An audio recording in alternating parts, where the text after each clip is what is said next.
Well, welcome everybody. Centennial Field.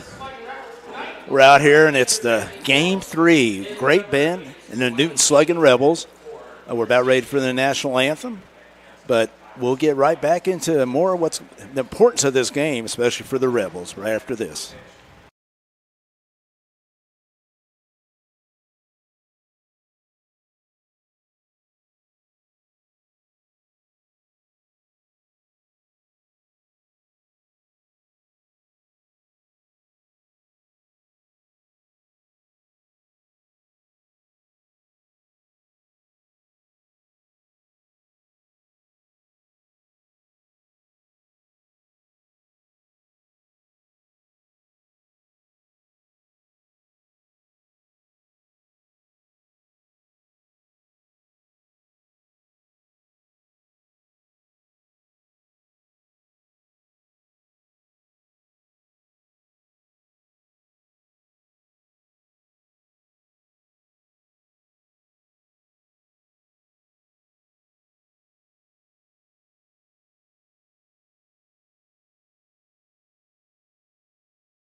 Again, we're back, and it's a nice day, little breeze, and it's going to be an interesting game because we get the two away games, which we lost in interesting fashion to Great Bend, but now we're home, and Jared, I know you're pretty pumped up to have him here so we can watch him, and hopefully the Sluggin Rebels, kind of show some consistency because it's showing some lack of inconsistency, especially in fielding. Yeah, I mean, I know Great Bend's one of the best teams out in the league. I think they're 14-1 if I'm not mistaken. Well, right now they're 10-0 in the league, but yeah, I mean they have a great start, and they had Mulvane in 3-16, and then they had us here now, and so nobody's beat them in the league, and this is our opportunity. We got these two games, and maybe we can do something like we did what we did with Derby. We dropped the first two there, and then came back and won the next two.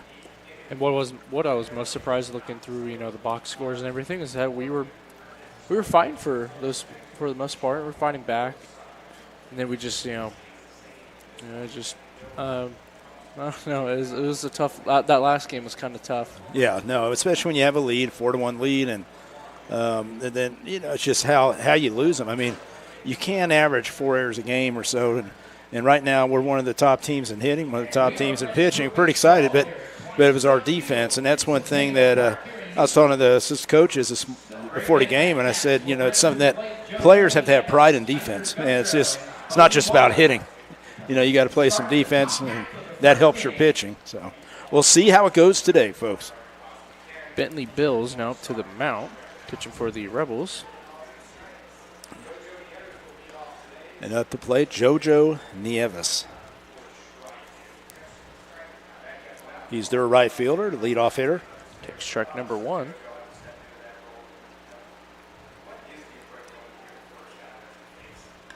So it's hit on maybe between the gap of first and second. They did a good job taking that pitch to the right side. It was an outside pitch and just poked it right over there. JoJo will be safe at first. First hit for the Batcats. He's a pretty quick guy, as we know.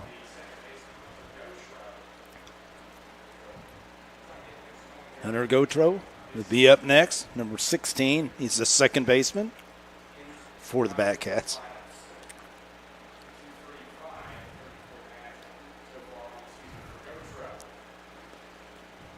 Bentley Bills.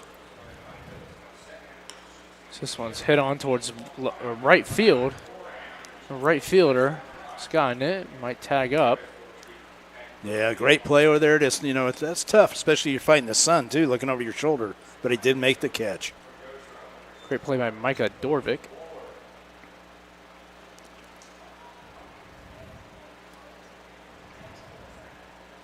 Batting for the Batcats, Bodie Waller. Bodie Waller now to the plate. Yeah, he's their big first baseman. Big lefty. Waller is hitting 280 right now.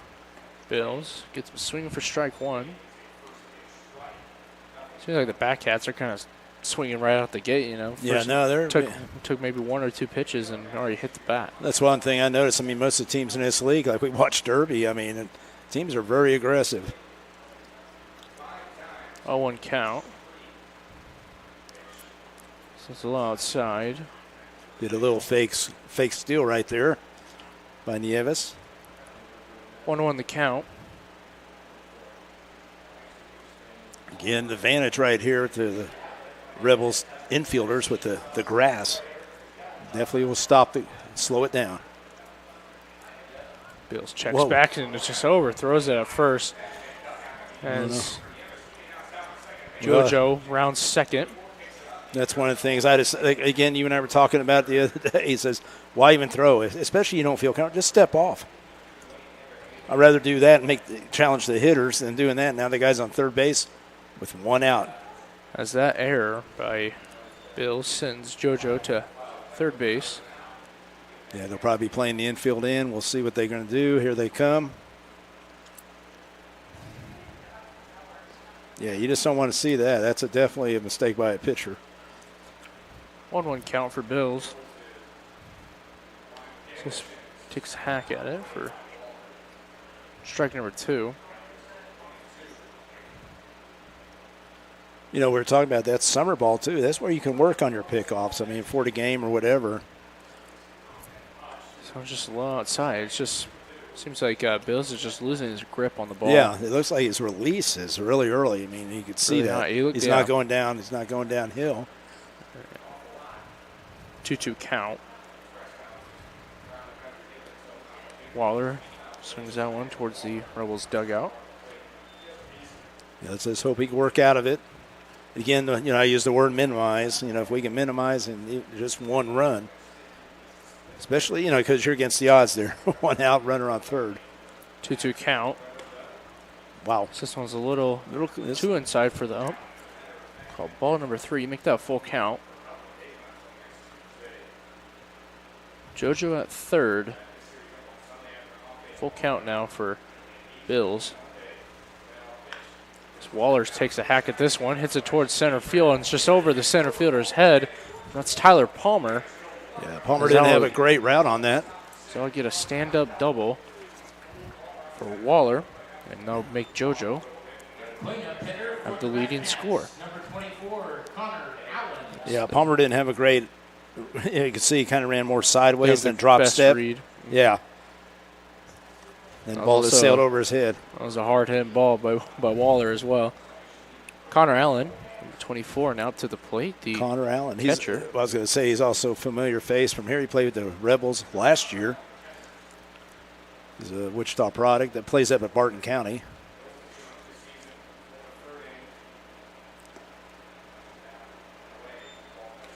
He had a very good season for us last year. We got him up there playing for Great Bend in the World Series, as they were playing the World Series, and decided to stay up there since he went to school up there. So 1-0 count.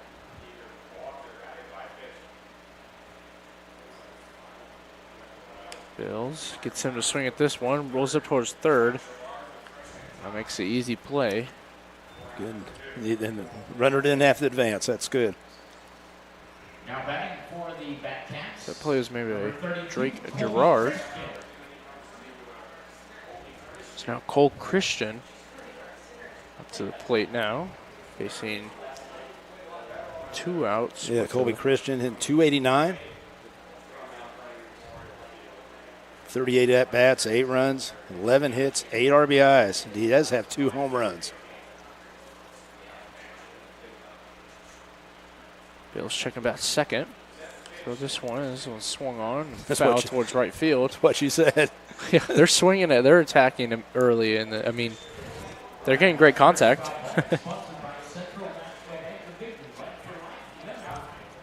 Is that foul ball was sponsored by Central National Bank of Newton, Money for Life, member FDIC.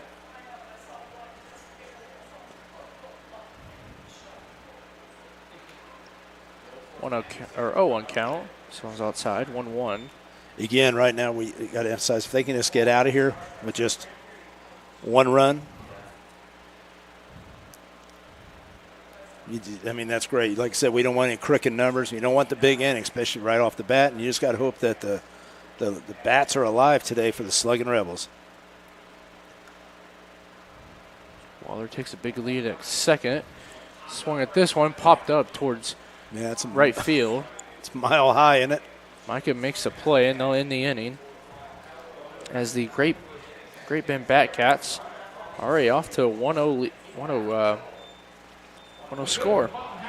I think at the start we were kind of shocked to realize that they're swinging first pitch, but towards the end after that score, I think Bill's kind of slowed down. Realized Yeah. Well, I mean, he made his own mistake right there. What happens if he doesn't throw over there?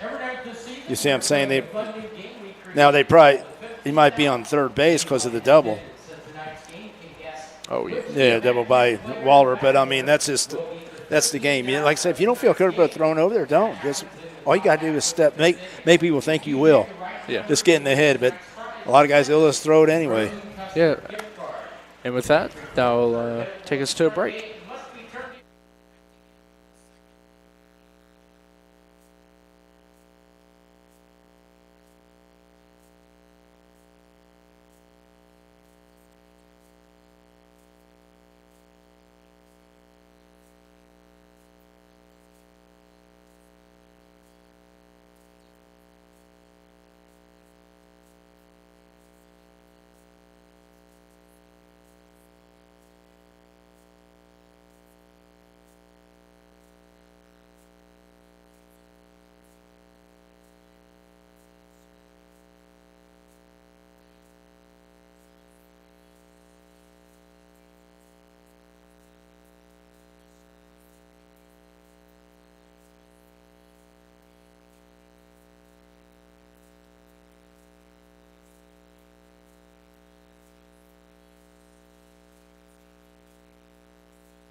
And welcome back to the bottom of the first as the Great Bend Batcats take an early strike on the Newton Sluggin Rebels as they take a 1-0 lead scored by JoJo. And now we have Ethan Guerrera. Actually, he was telling me, I go, how do you pronounce it? He said Guerra. So we got to, he goes, but I don't care how you pronounce it, but he said it Guerra. So remember that. We got to start. Okay. It's Guerrera. Because when we first told it was Guerrera, and then so now it's, but I talked to him and I said, what do you, he said Guerra. Guerra. We'll get it straight. This took 12 games, whatever, but we'll get it together.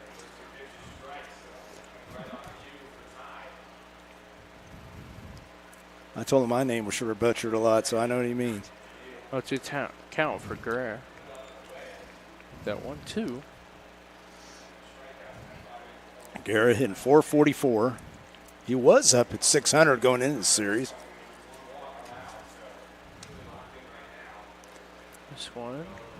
He's trying to backdoor that. You can see that. Riley there, Ty Riley. Trying to come around. Guerra's the left-handed hitter. Seems like he's trying to get him with the off speed. This one's a strike. Fouled off. 2-2 count.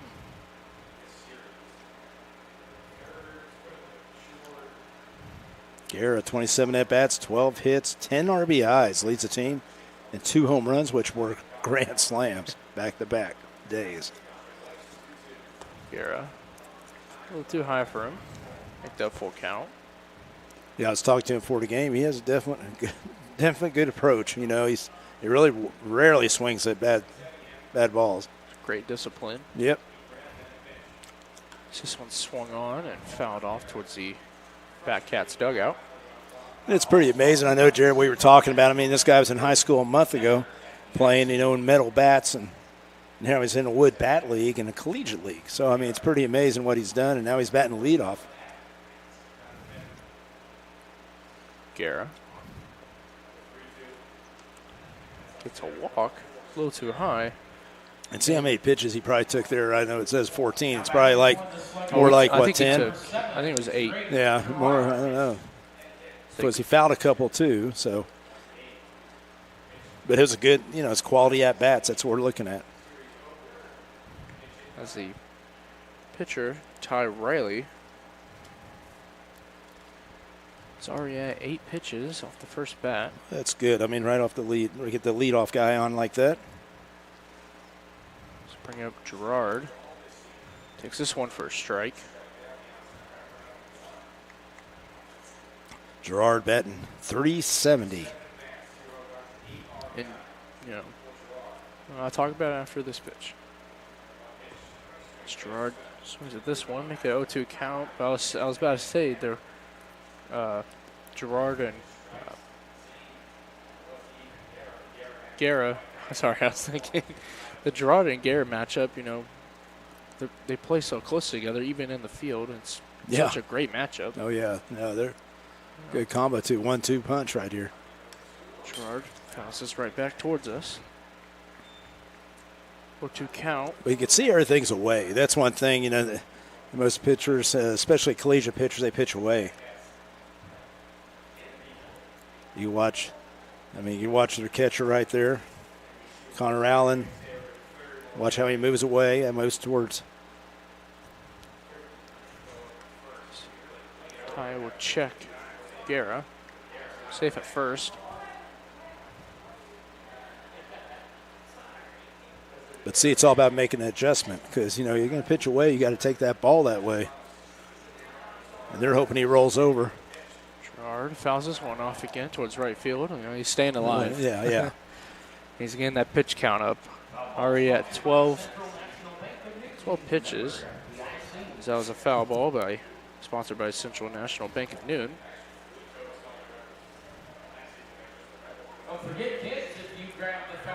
But see what Gray Ben's hoping that he rolls over, like he tries to pull the ball and you get right to the shortstop, which would be 6-4-3.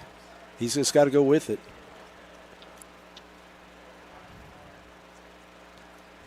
Gerard swings at this one. This one's popped up towards the right side as this one's eventually fouled off. Yeah, I'll say Allen and Maldonado made a good effort running after it.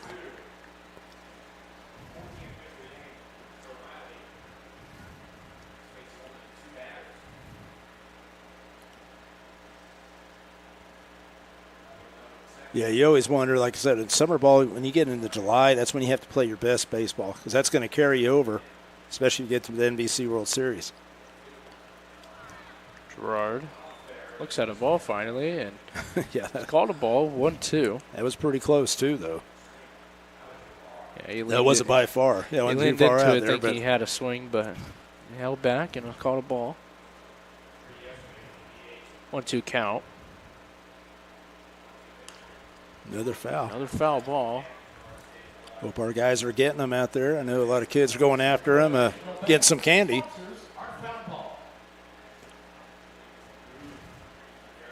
Still 1-2. I mean, these are just quality at bats. Even if he strikes out, yeah, I mean, you got the pitcher to throw you about 9 to 8 pitches so far. Yeah, look at his pitch count right there. So this one's another foul ball. Wow. A lot of candy out there being passed out for the foul balls right there. That's what they do here. So we always do. The kids go out and get them, bring back the foul balls. We got some candy for them. Gerard looks at a pitch. 2-2. So I was a little frustrated there, Riley. I snapped his glove at the ball. And these balls that Gerard are taking are really close, it seems like. Yeah, it's real close. But he's not calling that outside corner, it seems. 2-2. So this one's another foul ball behind the plate. As there's still 0 outs. Yeah, well, Gerard, you always said that, Gerard, just watching him this year, he's a tough out. And he's proving that right now, this at-bat.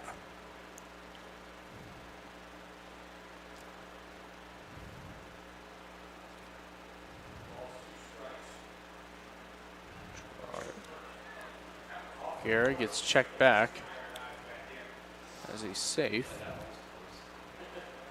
A little close, but Garrett doesn't need to be taking any chances right now. Garrett doesn't need to watch out for the double. Pitching away. Gerard hits this one in the gap at center field. This long at bat ends up as a great at bat. That's a Central National Bank base hit.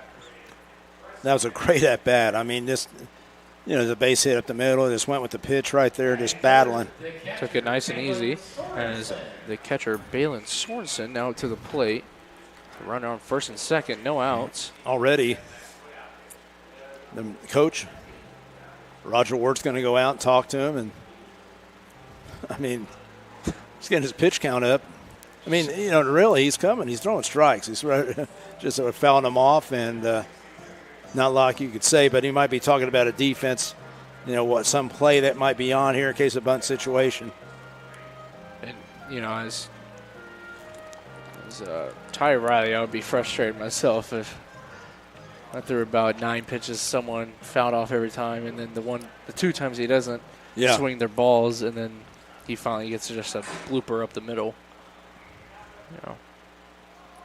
Yeah, usually, I mean, Roger Ward right there, he's got a lot of confidence in himself to go out there and talk to him right then. Usually it's pretty early in the game, but I'm sure he wanted to settle him down a little, and we'll see if they do any kind of plays or anything. Sorensen looks at a high ball. Connor Allen's trying to just tell Ty to, slow down. Get too ahead of yourself. So this one's called a low strike. 1-1 the count. So it's got to be tough catching in a day like this too. It's so humid out, and sure don't no shade. Well, you don't want a long inning. Yeah. Even as a fielder. Sorensen calls time.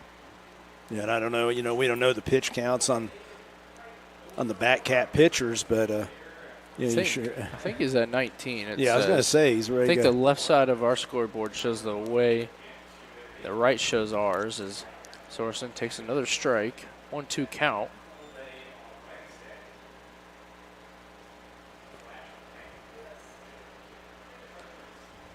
Riley gets swung on, hit by Sorensen as this one's hit towards deep left field. And this one is gone. Wow. 3-run homer for Balin Sorensen. That was a high pitch, too. Wow, what a great hit by Balin Sorensen. As that terrific home run is sponsored by John Oldham and family. Proud friends. Oh, very good friends. Newton Sluggin Rebels. And wow, what a Wow, what a great job right there by Lance Sorensen to have that high pitch fastball, and he just took it right out. turned on that one. That was a great piece of Well, hitting. we were looking at the left fielder. He kind of came running in. We were sitting there, watching Christensen. But I mean, we were sitting there trying to think what's going on there, and all of a sudden he goes back. We know it's a home run. It's Gray rallying out to the plate after that 3-run homer from Balin Sorensen. That was a little inside. 0-1 count. Someone's called another strike. 0-2. I mean, that's a great way to get back after giving up that 1 run. Yeah. Yeah, that's true. I mean, it's still a long game, folks. Rallett with a quick 1-2-3 strikeout. Oh, that was off Rallett. Yeah, Rallett. I mean, he kind of fell down yesterday, his last at bat in the game, and twisted his ankle a little bit. I talked to him before the game, and he said he was fine. And obviously, he's playing today. it's now Dalton Patton, the shortstop today. To bat. Takes this one low. It's always funny too. I mean, if you look at it, that 3-run inning, what was it? Started by a walk by Guerra.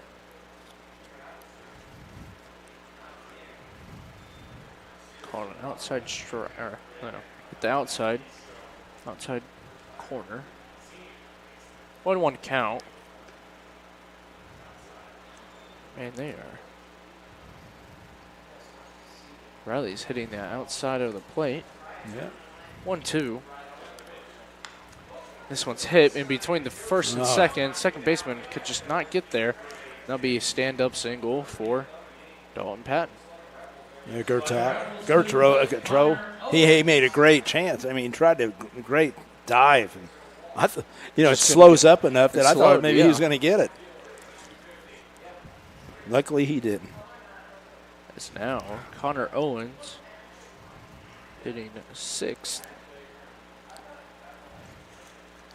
Up to the plate.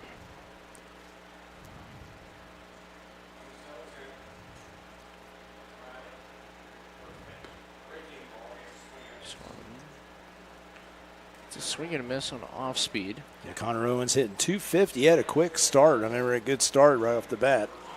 I think what helped that was that he was near leadoff. Tries to get some another off speed inside. Called a ball. 1-1.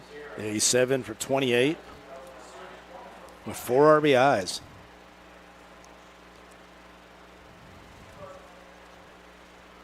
Owens thinks about it. Doesn't swing. Still called a strike. 1-2. Owens plays at Eastern Oklahoma State. 6'2", 205 from Ruff. I like that. R-O-F-F. Ruff, Oklahoma. Ruff, Oklahoma. Patton at first. So Owens swings and misses for a strikeout. Got that 2 outs now for Riley, who now has his pitch count up to 30 pitches in the first inning. Not the best look for Riley right now. No, I mean, that's something that I'm sure Coach Roger Ward wasn't thinking about. It's Cody Moore, the first baseman. Because if you to the plate, and the whole thing is I say that if the Sluggin Rebels keep having innings like this, he won't be in there long. This one's up high, but perfect position for Patton to get thrown out. That's second, and now in the inning for the Newton Sluggin Rebels. And what a great inning so far. All right. With a 3-run homer hit by Balin Sorensen. And with that, that will take us to the top of the second.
And welcome back to the top of the second inning as Bentley Bill still up on the mount. Coulter Maldonado now to the plate. Maldonado hitting .412. They got some good averages on his team. Oh no, swings that first pitch. Called strike number 1. Yeah, but it seems like Batcats still haven't changed their ideas at swinging at the first pitch. It's been working so far. So he takes this you know, one. you know what I mean, Jared? I mean, like right now, can you argue with their success that they've had? Already got one score doing that with hits up the middle. Maldonado hits this one up. 0-2. Up the middle. But that was too good a pitch for 0-2. You know what I'm saying? Right there is right down the middle, and you had 0-2. You had time. You can, maybe throw some. Throw something in the dirt again, swinging maybe. Probably not preferably down the middle. No, where he's trying to play protect ball. Well, you got to think. You just got to think that as a hitter, they're going to be defensive. They don't want to strike out. They want to put the ball in play, and you help them out right at the middle. Let's bring up the DH.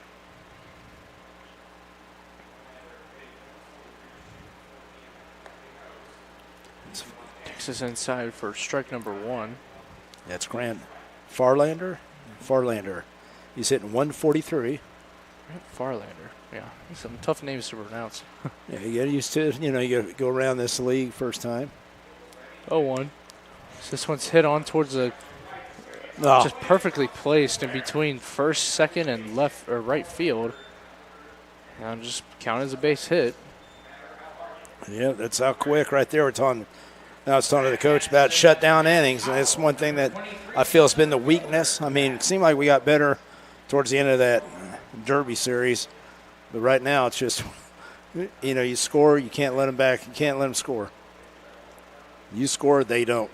It's Matt Howell, the center fielder, up to the plate. Matt Howell's hitting 158. Bills get some swinging, called strike 1. Now it's 3 for 19. No outs. And on first and second. Bill's trying to cook something up here. 0-1 count. Get some swinging strike 2, and this one's checked back at the catcher, Sorensen. And he'll be safe at second. Now, one thing Gurr's got to learn right there is, like, as soon as that throw's there, he's got to go back that up, because that ball could have went, could have went even further. And then the center fielder's got to be sprinting in. Gurr usually playing shortstop. He's played third, short. Third and short. He pitched the other day, so, I mean, he was the Bethel College player of the game the other day. 0-2. This one swung on and fouled off. Did a great job, didn't he? Yeah. Did the walk-off grand slam. Back-to-back grand slams in those 2 games.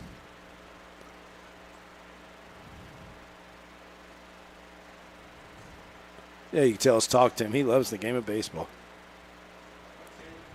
And cooking. We found that out about him. 0-2 count. Bills gets him swinging and striking out for a Pizza Hut of Newton strikeout. So this will bring up Rathan Malone. I think that's Rathan Malone, the catcher. Yeah, Malone, he's hitting 147.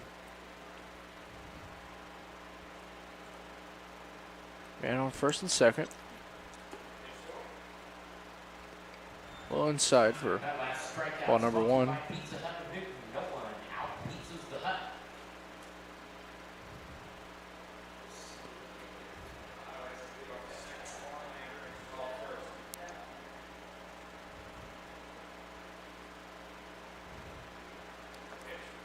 Another inside pitch called strike, 1-1. And yeah, I mean, as a righty versus righty, want to attack the inside zone a little. This one Bill's going to get a little more comfortable right now. Got through that first inning. There he goes. With what was a big, looked like a slider right there. Big swing and a miss for Malone. 1-2 count. 1 out.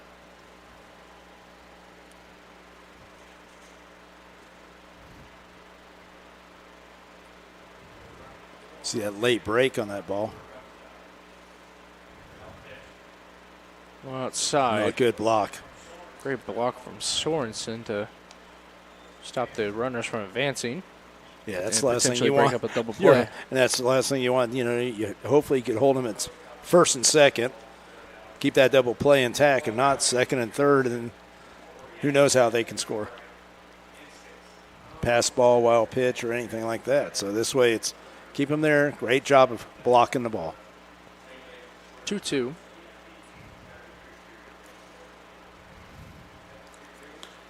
This one swung on a hit towards the short. Patton tries to get the double play, and he doesn't. But he still gets the man at second, which is fine. You know, you got 2 outs now. But, man, Patton tried to be the responsible. Yeah, but I was going to say, I don't think Moore even looked. He didn't look that ball right in the glove. He just looked off, looked away, and the ball went right to his glove, luckily. But we got the out, so. I'll bring the. That was a good hustle by Malone, though. So I'll bring up the top of the order, JoJo, who scored for the Batcats first half, or first. Yeah, you got first the base inning. hit on the right side, right through the hole there. Just poked it, nice, easy swing. Nieves is hitting .222. 0-1 count. Man on third and first, 2 outs. It's a nice little breaking ball right down the middle for strike number 2. Bills right now is starting to get more confidence in all speed. Now here's 0-2. Now what are you going to do? You can't be. He's going to be in defensive mode. He's going to swing at anything close. Yeah, I mean, based off them swinging like early, they're going to start swinging at anything they think is hittable. This one, just kind of check swing foul ball. But that wasn't a bad pitch because it's up and in fastball. You got to change, change the levels, change elevation, whatever Trying you want to get him outside, or up and down, and throw it a little low. But you don't want to have it that he can get the good wood of the bat on it. Not 0-2.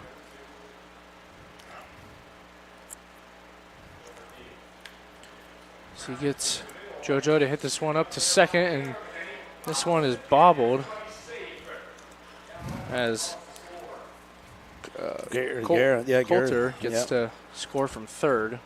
Well, Garrett, that grass slowed it down. You got to really attack it, and he kind of was real hesitant right from the go right there. And he usually makes that play, but right there, that's what we talked about. You get a run score now. With 2 outs, a lot of 2 outs. Team's been scoring on us. You notice that? That's 2 so far. Well, I know yesterday, in the series.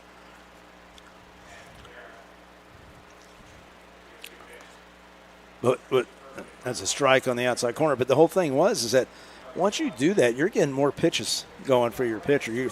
Your pitcher has to throw more.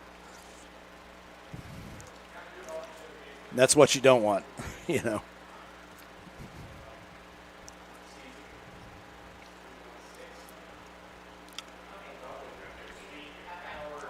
But the whole thing is what we're getting at is that you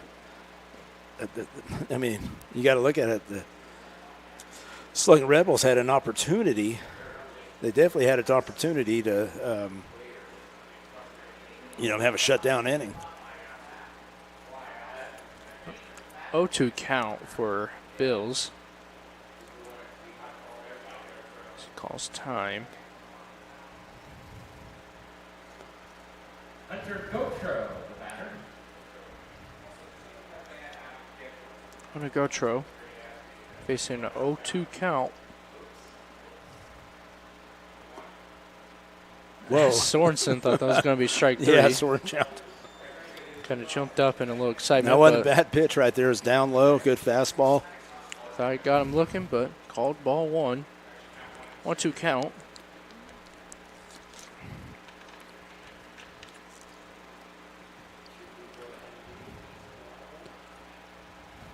Man on second and first. 2 outs. Another 2 strikeout, or 2 strikes. This one's low in the dirt. We'll get 2-2. Seeing already, Bills. I mean, right now he's throwing some extra pitches. No, we weren't planning on, that you were hoping to get out of that, so. But, like I said, we have 2 errors, and it's the second inning, and that's one thing we just got to clean up. It's not the best. No, we can get better at that. We can get better, believe me. 2-2. Bills check. Steps off the mound. I like the way Bill's been throwing.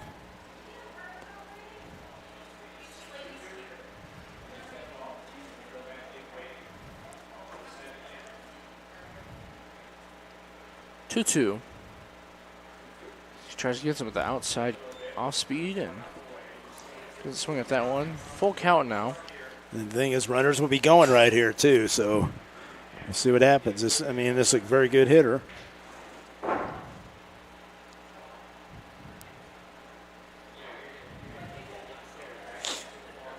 2-3 the score in favor of the Rebels right now.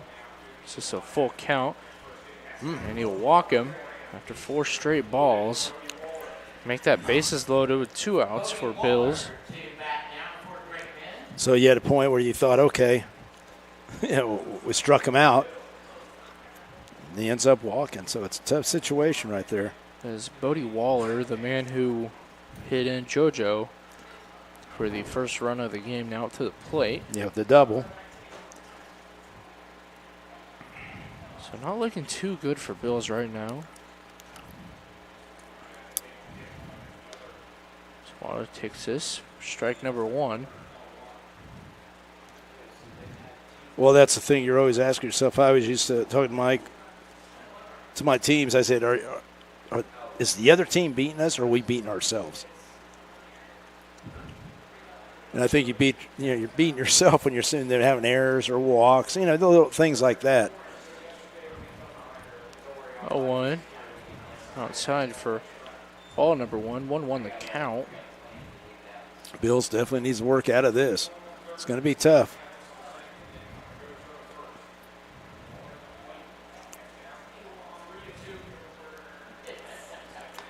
This one's popped up towards left field as the third baseman is right under it with that giant foul territory. Yeah. Have a break right there. That's a big out right there, Jared, because that could have really, you get the 3-2 lead. We didn't get a shutdown inning, but we didn't let them tie it up or go ahead. Is that out by the third baseman? I think that was Gerard. Gerard put that out. We'll bring up the bottom of the second as your Sluggin Rebels lead 3-2. And we'll be right back.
And welcome back to the bottom of the second inning as your Newton Sluggin Rebels are up 3-2 against the Batcats after a slow inning as Cody Moore pops this one up towards the shortstop, number 2. Yeah, it's first pitch. Jumping right on it. Collapsed right there, dropped everything. I mean, just that wasn't one of his best swings. He usually has a lot better swing. Lone gets that out there. Yeah, we had it was a rough inning last at bat, or not at bat, but last half inning. Yeah. We got out of it. We got real fortunate. But here Dvorak's at Micah Dvorak, and he's 4 for 13, hitting .308. Dvorak. So ball number 2. Yeah, showing a little patience right there.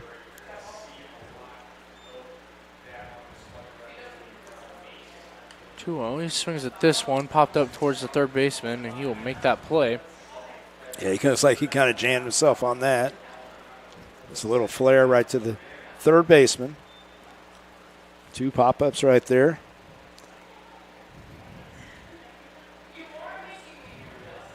Center fielder Tyler Palmer for the Sluggin Rebels. Palmer hitting .379, 11 for 29. And I did talk to him before the game, Jared, and he said to let everybody know he's not going back to Nebraska. He's going to be going to Southeast Community College in Nebraska.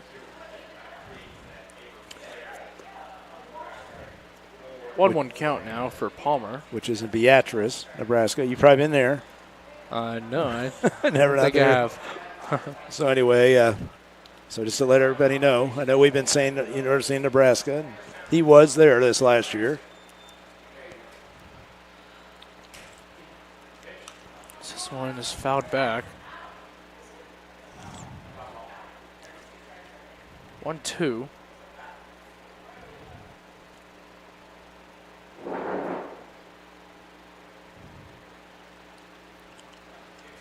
Palmer.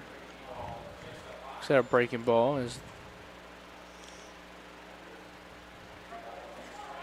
1-2, you can tell. I mean, that was a high pitch. He wasn't going to give him anything close. Palmer just swings and misses at a breaking ball. Yeah, and that's one of the things. They pitch him away a lot, and I'd like to see him get more on the plate and take that ball the other way. Focus on that. Yes, with that strikeout by Palmer, they'll bring up the top of the third inning for the Batcats, and we'll be right back.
And welcome back to the top of the third inning as the catcher, Connor Allen, out to the plate.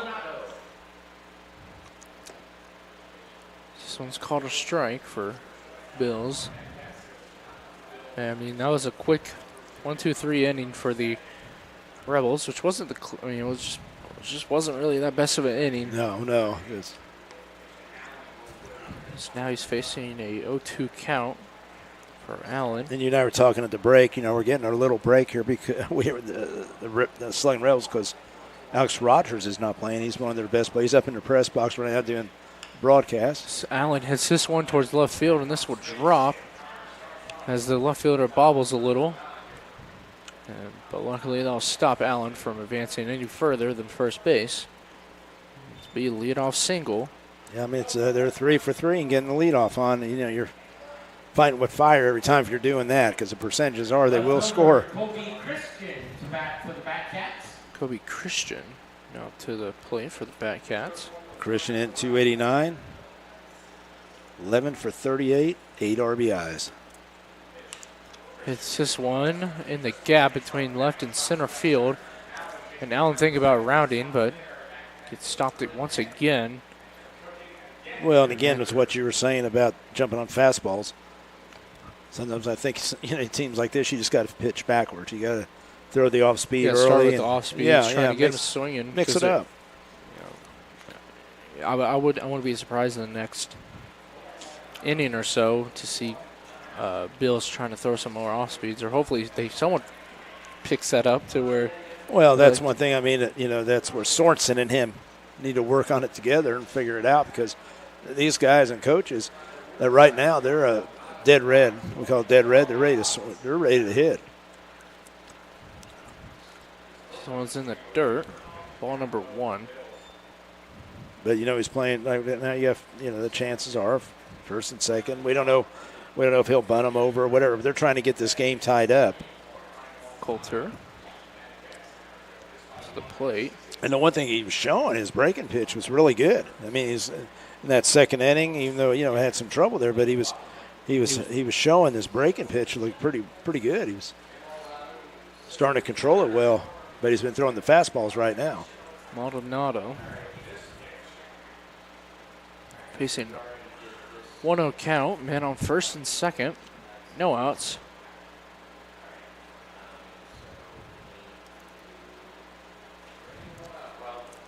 Another ball in the dirt. Allen almost got caught. You know, Connor, he's being a catcher. He's not real fast, but he's smart. You know, he's going to be a smart base runner out there.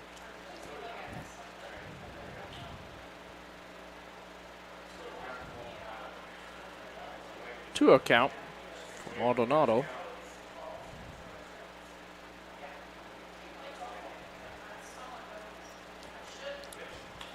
This one swung up and hits Bills. And this still might be a double play. And it will be. Wow. Wow. That amazing double play is sponsored by the team of Pat and Paul. Yeah. The attorneys at law working for you. That is a 1-4-6-3 because it went off the pitcher. That is shocking that we still got the double play off even though it hit Bills. Like, you know, Bills didn't pick it up. It just hit him, went right past him, and still got the double play to go off. And now there's a man on third. Allen at third. But with 2 outs now.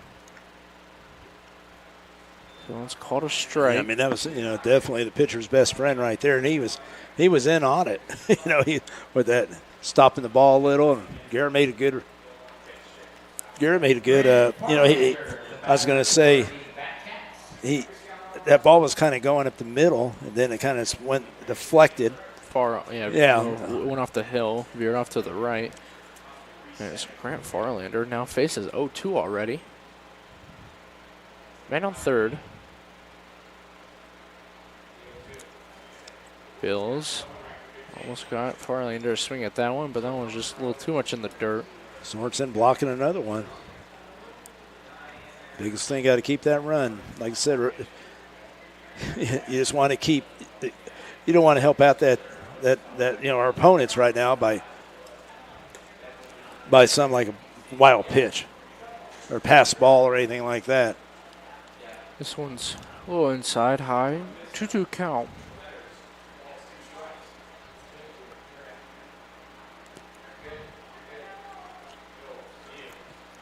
Bills There- gets that there you nice go. strike 3. That's what you and I were talking about. There it is. Drop it in there. As that strikeout was sponsored by your Pizza Hut of Newman. As no one out-pizzas the Hut. And with that, they'll bring up the bottom of the 3rd inning for the Sluggin Rebels after that pretty good bounce-back inning. Yeah, that was pretty good right there. I mean, it didn't look good starting out, did it? 1st and 2nd, no outs. With that double play, the 1-4-6-3. And we needed that, and then getting the big strike. But right there, how do you strike him out? Use that off speed, which I thought he kind of went away of, in the first the 2 hits, his fastball against a fastball hitting team. Yeah. And with that, they'll bring up the bottom of the 3rd, and we'll be right back.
And welcome back to the bottom of the 3rd, as we're back up at the top of the order with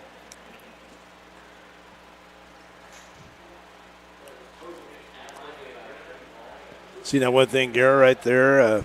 He took a walk last time, very patient, but that wasn't his pitch. The big curveball of 12-6 kind of dropped on it. strike 1. This one gets the outside. Now we're going to see. Goes to his 2-strike approach, see what he does, see if he chokes up, which he is. Gets more on the plate. Guerra waits on it. Ball number 1, 1-2 count for Guerra. Still choking up. He just wants to put the ball in play right now. Guerra hits this one back to the pitcher. So he makes a routine out. Riley with the outs. Little Cuba and Mr. Jim coming in here. Jim comes by and delivers us some waters. Those guys, appreciated. yeah. You bet you needed one, didn't you? Yeah. Not especially a cold one. yeah, I need a cold one. As Drake Gerard up to the plate. Gerard had that big base hit, the right center last time. A great bat. This one will be called strike number 1. So when I was talking to the team the other day, that's one thing I said. I said, you go to right field, start going to right field, and then they'll start coming inside. Gerard waits. Called another strike. 0-2 now for Gerard. Very patient. I mean, the thing is, if you take 0-2, he's not afraid to strike out. So he hits this one. Nice crack of the bat towards center field, but just a little too under as the center fielder picks up the 2nd out of the inning. The catcher, Balin Sorensen. Sorensen right now, he's definitely going to be our player of the game. Sorensen. The early leader. Early leader, yeah. Sorensen out to the plate, who hit a 3-run homer in the bottom of the 2nd. Is following a walk. It had a walk and Gerard. Bottom of the 1st, excuse me. Oh, first, yeah. Walk, base hit by Gerard, and Sorensen's big boom. 2 outs for Sorensen. So this one's a ball. No, it's just what we were talking about, fastballs. I mean, you ask a player, what do you hit best? They all say fastballs. I never had a kid say curveball. This one's a little outside. You know, never had a guy say off speeds or a slider. And no, it's always fastball. So, you got to be careful with what they want. And that's what, pitchers need to understand. And the catchers are calling the game. This one's called a strike on the outside corner. But you brought it up. I mean, you like Bill's off-speed pitch. Oh yeah, I mean he's gets it nicely in there. I mean if he's on it, he's on it, and the ball kind of slips a little with him. I've seen. So this one's outside, 3-1 now. But I'm looking at the majority of the pitches here, Jared, are away. And if they're easily in, it's most times a mistake or a pitch or something. But 3-1. Sorensen hits this one towards center field. Got a little under it. And the center fielder will make the play on that. No, in the inning for the Sluggin Rebels. As we're now already at the top of the fourth. As the Rebels are still up 3-2 with 3 hits and 2 errors. The Batcats have 2 runs and 6 hits. And I was going to say the one thing that's really, if you look at the scoreboard out there, they're out hitting us 6-3, but we're hit 3-2. Baseball's a strange game sometimes. And with that, we'll take a break.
And welcome back to the top of the fourth as the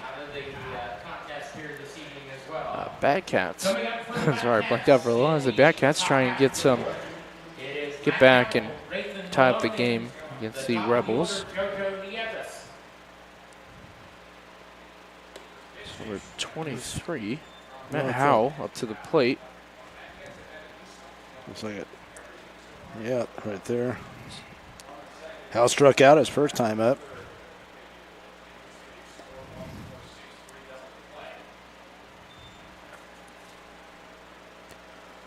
Bill struck out the inning, or almost did. He struck out 2 of them. Yeah. No, he swung on a miss, or not miss, hit towards left field, and now it's far. But Bill's had a strong inning last inning.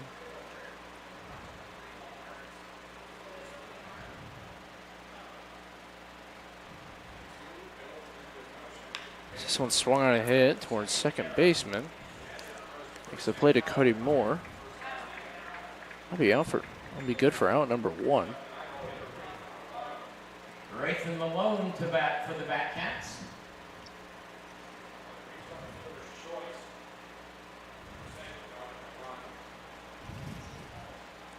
Raythan Malone now up to the plate. He got on last time with a fielder's choice.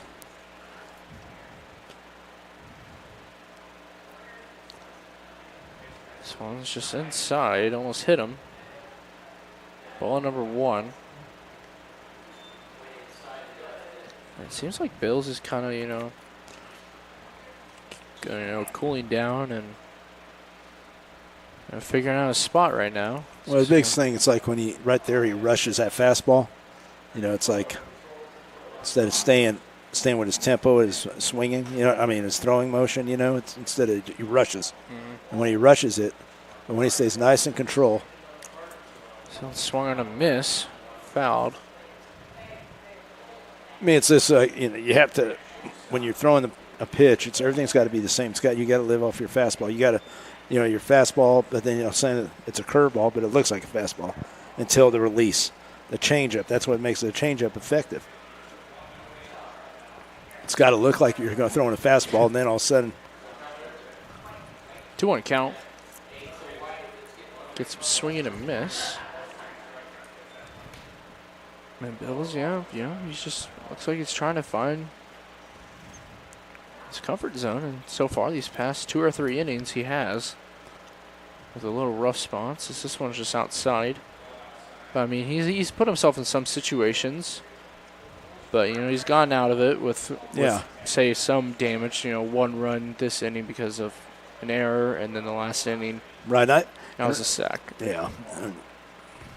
So this one is crushed towards left field, but foul. More than left field, over in the cars way over there. The coach's park over there. That monstrous foul ball is sponsored by Central National Bank of Newton. I've seen more foul balls today than any game. Is that one not bad? That's a called strike 3. Now, see, that was like a changeup right there. He just changed speeds right there. Is that strikeout sponsored by Your Pizza of Newton? And Bills now with, is that 3 strikeouts in a row, correct? Correct, right? Or, no, sorry. Yeah. Howell broke it up. Yeah. But here's that pesky leadoff. Jojo Nieves. Nieves has gone on base every time, and he will again, as that's a base hit up the middle. Just takes that fastball right up the middle. So that'll be a single. He's 2 for 3 now. He's been on base 3 times. Now batting for Great Bend, Hunter Gotro. Gotro flew out to the right fielder, and he had a walk, so he's 0 for 1. Gotro's hitting .235. Gotro hits this one towards third, and this will be called fair as JoJo's rounding through. Be a double. A little stand-up double for Hunter Gotro. First baseman Bodie Waller. Yeah, he kind of hung that pitch right up there, and I think that's going to be it for him.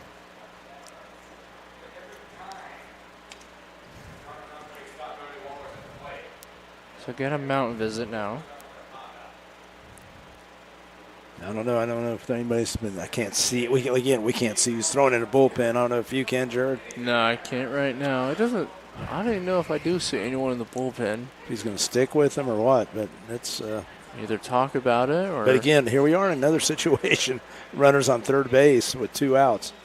Yeah, runners in scoring position, and there's been too many of those. Situations. He's going to stay with him right there. So just make some adjustment. Just try to get out of this. Because I know he hasn't pitched a lot this summer. I was trying to find some of his stats,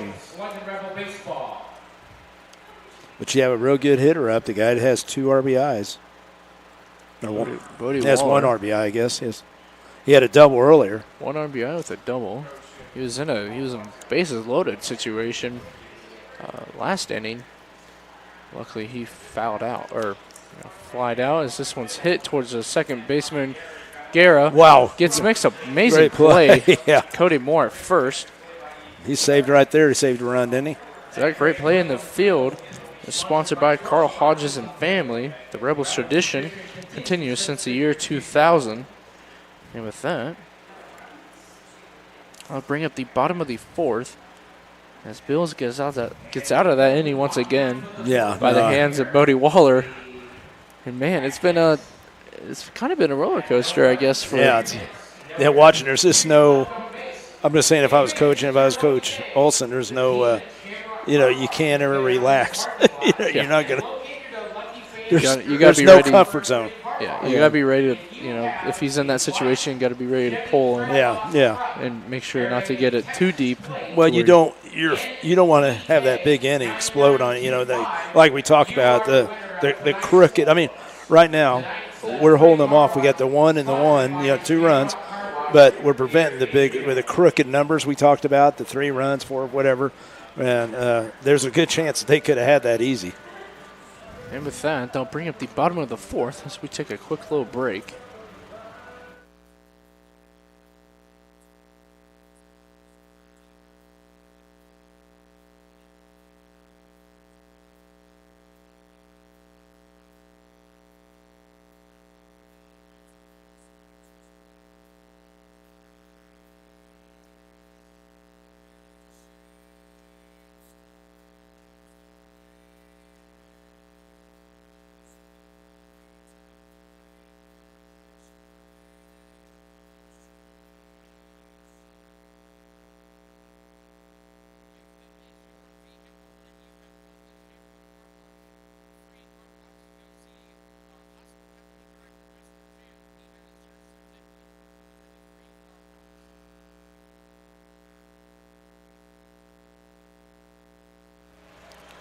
And welcome back to the bottom of the fourth as Gray Rowlett now to the plate for the Sluggin Rebels as he takes strike number 1. And we're still talking about the pitcher, Bills, he's throwing himself something. He's left a lot of ducks on the pond, which is a good thing. Well, it can also be a bad thing. He's flirting with danger. Well, you look at it and you go, his defense has hurt him, but it's also helped him. I mean, it's just like that play by Gurra right there. That was a great play. I thought, I didn't think he'd had a chance. 0-2 count as Rowlett gets swinging strike 3.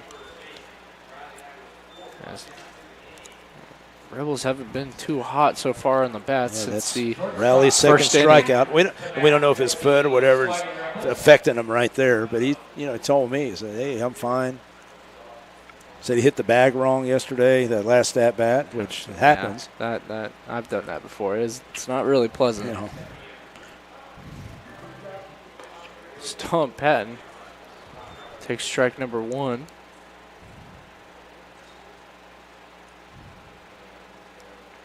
Oh, 1 count for Patton. Patton hitting .214. Little changeup right there. Well, outside though, 1-1. Patton 6 for 28.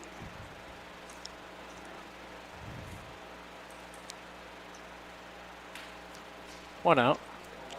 It's Patton tries to get under that ball a little. Swings and a miss. Strike number 2. 1-2 count. Patton, Eastern Oklahoma State College.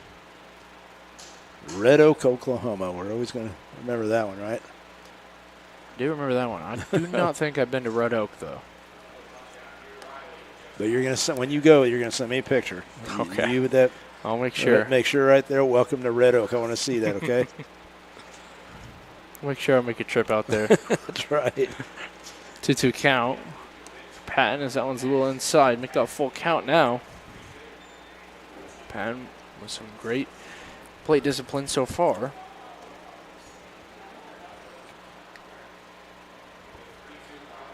(3-2) now as Patton hits this one towards center field. Center fielder will be right under that to make the play. He's been very busy. 2 outs now. Yeah, 3 of the last 4 outs. Connor Owens to bat for the Sluggin Rebels. Connor Owens now to the bat, or now to the plate. That is Matt Howell of the Bad Cats out there in center field. Connor Owens struck out the first time. There you go. Lay off that there. That's good. Well, no, I'm saying that's the pitch that a lot of guys have been swinging at, laying off that outside off-speed pitch. Slider. 1-0. Now he's ahead in the count, so now he can look at a good pitch, in his zone. Look at your zone. If it's in there, then you can swing away, man. But 2-0.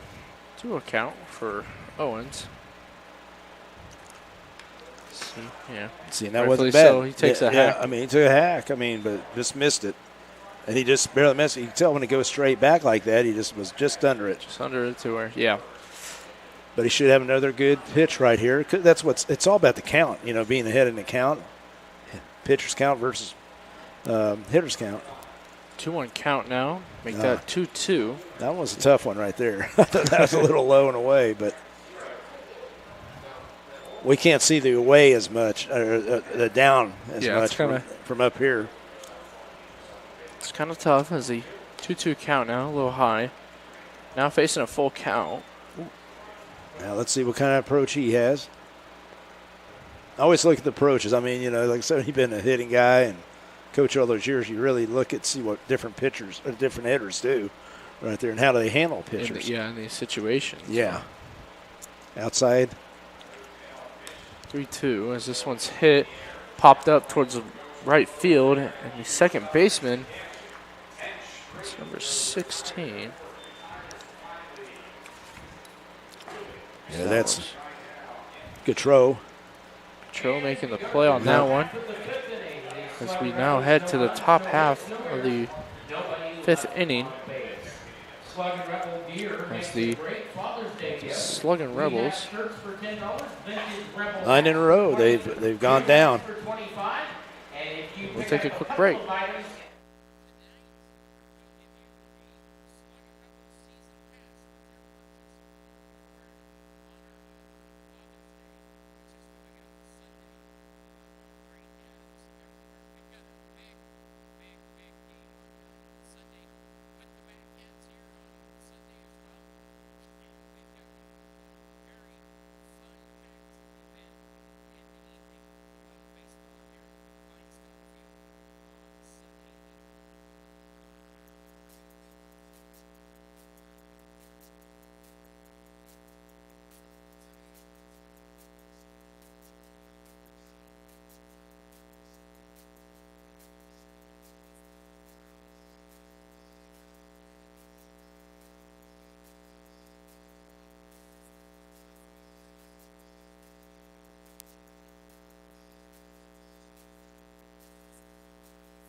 And welcome back to Newton Sluggin Rebels Baseball.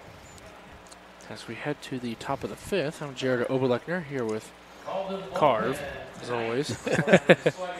As we have a Pizza Hut Newton pitching change. Yeah. Carson Hine. Yeah, his right-handed pitcher from Tabor College, 5'10", 155, from the big town of Lebo, Kansas. As Bentley Bills final stats. Oh, yeah. 4 innings pitch, 8 hits, 2 runs, 1 earned run, 1 walk, and 3 strikeouts. That's an interesting line, isn't it? Especially with the 8 hits. Yeah. But he did a good job getting out of trouble.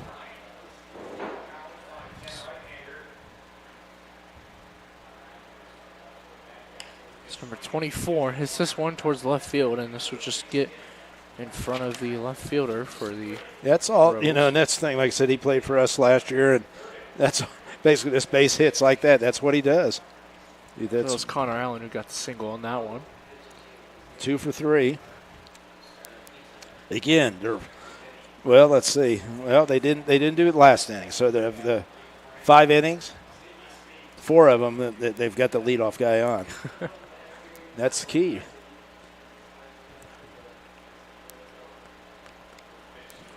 Hine gets him on the inside pitch. Called strike number 1. And yeah, I mean, it's got to, baseball's weird to where, backhats have 9 hits.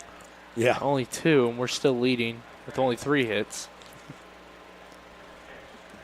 Hine gets him again with the inside pitch. When you go through it, you and I were talking about it right at the end of that last inning. Since first inning for us, 1, 2, 3, 1, 2, 3, 1, 2, 3. Yeah, we haven't really done anything on the bat since the first inning. It's been tough. It's been and the thing that kind of what it gets me is it's been easy outs, the F8s. I mean, easy strikeouts and right. flyouts. And you can't do that. You got to make some tough plays. Maybe somebody drop a bunt down, make something happen, do some things that get out of that funk. So he gets some swinging and missing as this will be a strike 3 as someone's already on first, so that's an automatic out. So 1 out and 1 strikeout for Hine. This will lead up the 6th hole. And Maldonado. He is 1 for 2. 1 out, man on first. Maldonado's one hit to that double play. This one's low. The 1-4-6-3 double play. You don't see that a lot.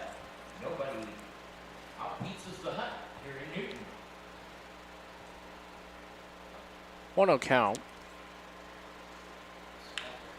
Maldonado hits this straight towards the shortstop, and this will end up in a double play. Yeah. And what an amazing play.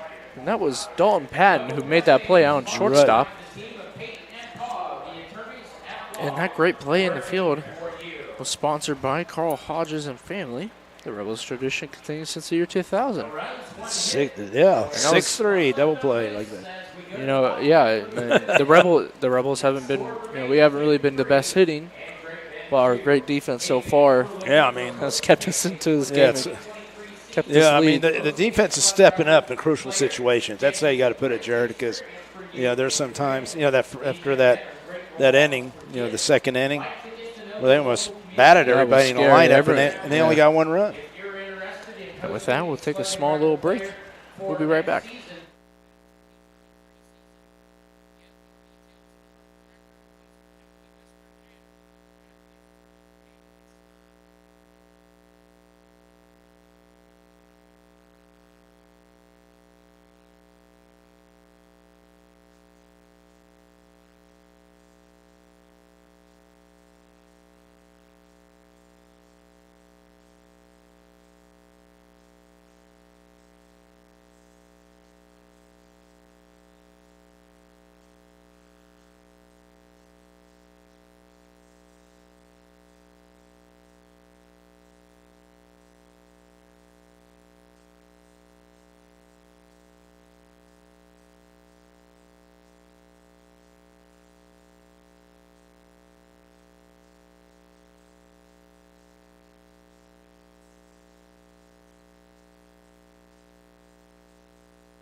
And welcome back to the bottom of the 5th inning as Cody Moore is now to the plate for the Newton Sluggin Rebels.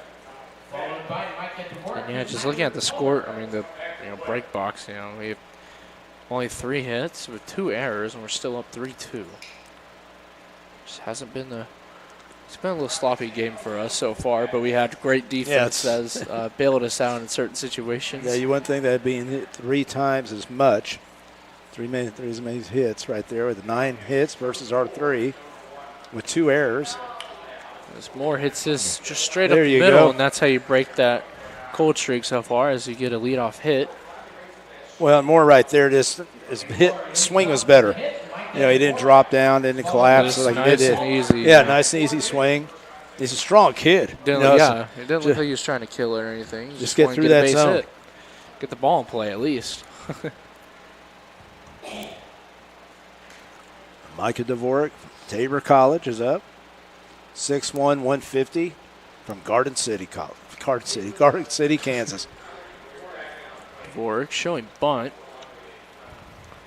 So he bunts this one straight to the pitcher.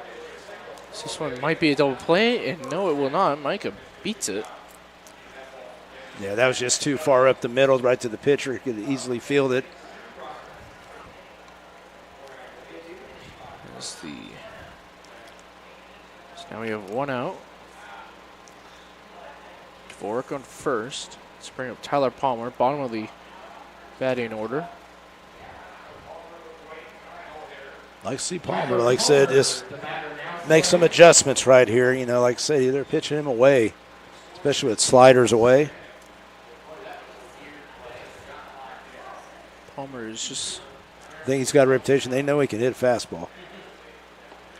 Now he came inside on there, didn't he? Came inside. But I was looking. I mean, I think one of those the catcher is away, and you can just watch. I mean, from back here, Jared, it's one thing you learn is that you look where he's at, the catcher. Yeah, they know where they're going to pitch it in that general area. That one's outside for strike number 2. Then sometimes, like again, the pitcher gets lucky. Yeah. Misses his spot. 0-2 count for Palmer. This one's low. Ball number 1. And, you know, Palmer is the ones that kind of surprised me at the beginning. I mean, he was up in the batting order at the start, and now he's here at the bottom. But I still think, you know. Yeah, I mean, he's still a pretty lethal hitter. This one's outside, trying to get him with the outside strike again. Well, and the thing is, we talked about it before, when you're bottom part of the lineup, you're going to see a lot more fastballs. Sometimes you could hide a guy down there, too. Pretty good hitter. This one near the face. It's a full count, 3-2.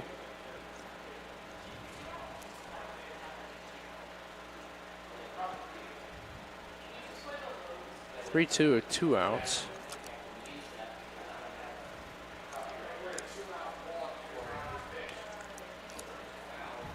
This one is fouled away.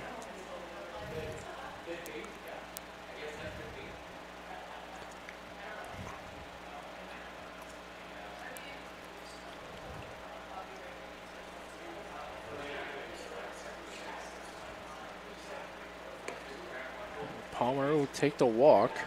Good. I mean, way to battle 0-2. Top of the order for the Sluggin Rebels. So I'll put a man on first. Number 35, Ethan Guerrero. So when he gets on, and then you got one of the hotter hitters right here, one of the best hitters on the team up. So that's great. Guerra facing 2 outs, man on first. He's been in stickier situations, gone out of it with grand slams. See what Guerra does here. Palmer. Guerrera hits this one in between center and right field. Palmer doesn't look like he's going to stop anytime soon. Guerra stops at first. Palmer safely gets a third. There you go. Yeah, I was going to say just before he hit that, I go, I wish we can get him on second base. Because all of a sudden, base hit, score. But you have a good hitter up right here. Drake Gerard now. Him and Guerra have been some of the top hitters on the team so far. And all you're doing here is just trying to get maybe a hit up middle, maybe padding up the lead a little because of got some shoddy pitching so far. It's this one. Pitched Little away. outside, but yeah, that was called a little strike. That was, I mean, when I look at it when the catcher's reaching out, it's usually The good thing about them reaching out is that you can see the play and see where the ball kind of struck first. Yeah, so I'm not sure about that, but 0-1 count now. As Gerard kind of hacks at the outside pitch. Fouled off. Now facing 0-2 already. and if you want to be a good hitter, a good average hitter, you got to learn to use the whole field. You know, righties need to go that way, the right side, and lefties go to left field. Just use that field, go up the middle. 0-2 count. 2 outs. First and third occupied. As Gerard kind of takes his inside pitch, but just gets under it, pops it up to the shortstop. Yeah, he jammed himself on that too. Didn't get the barrel out there. So we'll bring up the top of the 6th inning. As the Sluggin Rebels get 2 hits on that. No runs. And we'll be right back.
And welcome back to the top of the 6th inning as the Rebels are up 3-2. I'm Jared O'Blackner here with Carve. And, I mean, it seems like this might be the inning to see where we're at pitching-wise and kind of defense-wise. This is a pretty big inning, I think, so far. Well, and you look at a game, baseball game's 9 innings, and like Great Bend, they've done a great job. I mean, they're staying in the game. They're 1 run down. I think if we had stats for how many people they had left on bases, they'll probably have like 8 runs. Yeah, they have quite a few on there. So but they're still in the game, though. We've got some lucky breaks. This one's low. Called for ball number 1. And the thing is like when you have a lead, you got to keep going on. You keep adding 1 run here, a couple here, 1 run, keep running, try to get that distance separation. But we've had 4 scoreless innings so far. Right. And that's you can't have that. You know, you scored the 3 and then 4 scoreless. So what happens? You got to depend on your pitching and defense, and that's kind of what's going on right now. Hine with the 2-0. Kind of gets away from him. 3-0 now. But you're playing with danger. You know, you were talking about that earlier. Putting the leadoff guys on. And hopefully he gets this guy. That's Farlander, and he'll take a walk.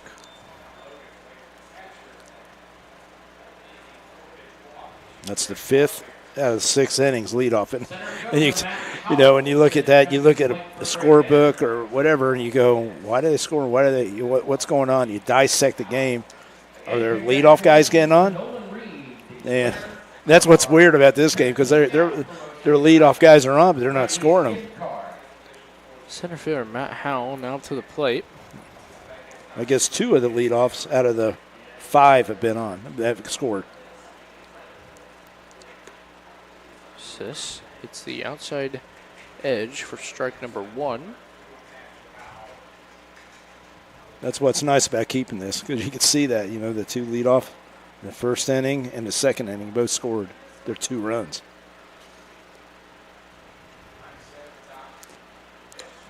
Hines outside, ball number 1. But the Sluggin Rebels been real fortunate with the double plays too, so it'd be nice to have one right here. We'll always take a double play. Definitely. 1-1 to count. Hine gets him swinging. Foul. 1-2 now for Howe.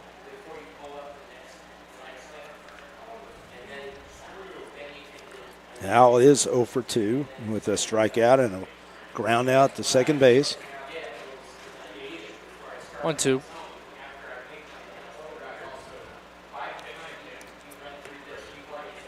A little high. 2-2 count now.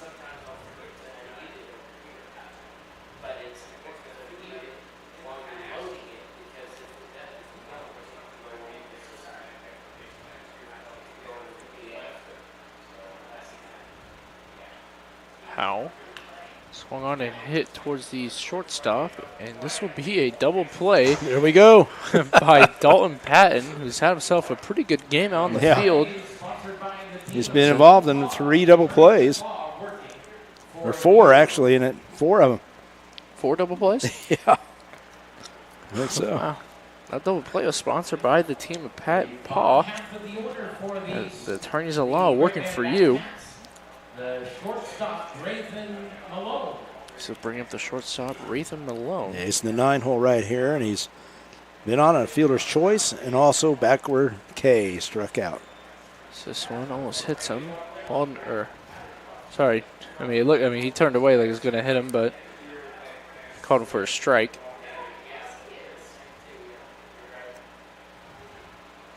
Oh, 1. There you go. Another inside. It's like a little slider action right there. Gets him 0-2 now. Great start for Hine.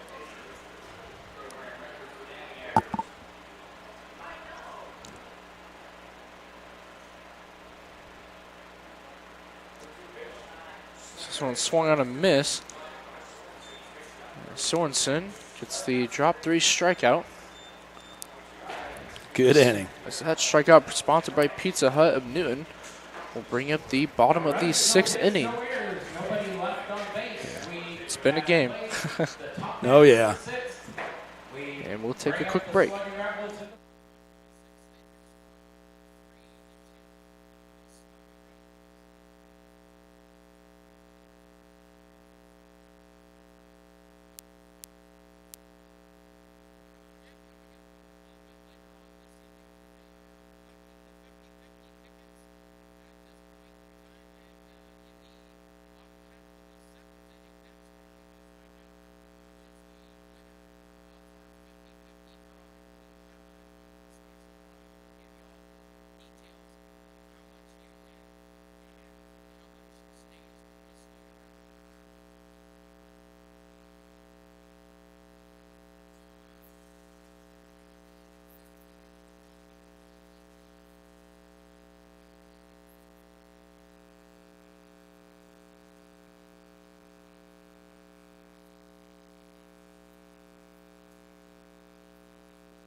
And welcome back to the bottom of the 6th inning.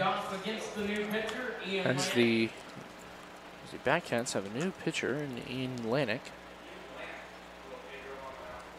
Or 21. And Sorensen hits this towards left field, or right field, sorry, and this will drop fair. Sorensen kind of slips at first, but no one's there to tag him up. Yeah, Sorensen start off a nice base hit. His second hit. For the Rebels, yeah. Adding to his Bethel College Player of the Game resume so far. Yeah. 3 first inning. He's scored all the runs right there in that 3-run home run, which we desperately needed at the time. We still do. Sorensen at first. That's Gray Rowlett. Who struck out each at bat up to the plate.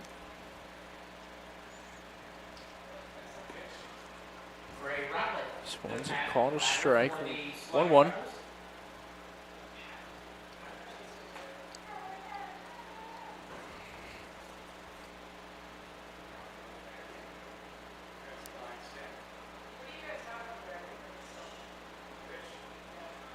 Pitch, a little outside.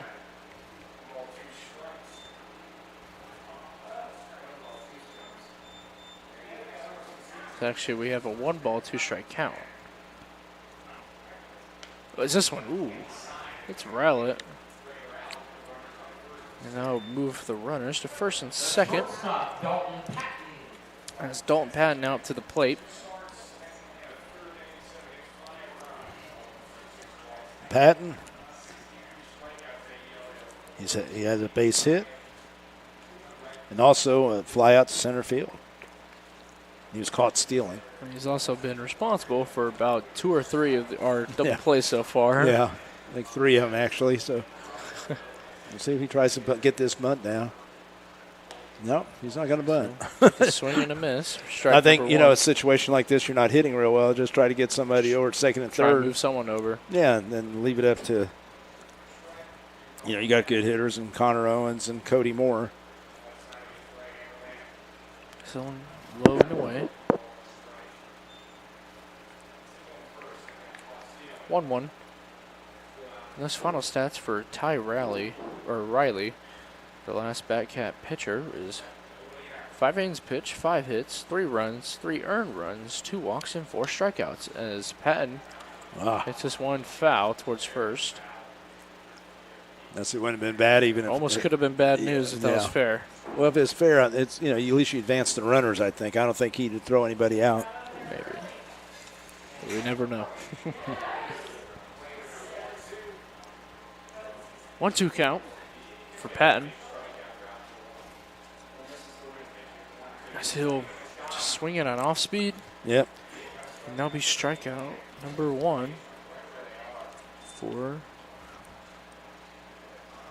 the new. Sorry. It's for Connor to step up right here. But see, that's the situation. I think I always try to get our guys to think, pass it on, move the runners, pass it on to the next batter, right there, and. So 1 strikeout for lane kick. That's a pretty wicked pitch right there.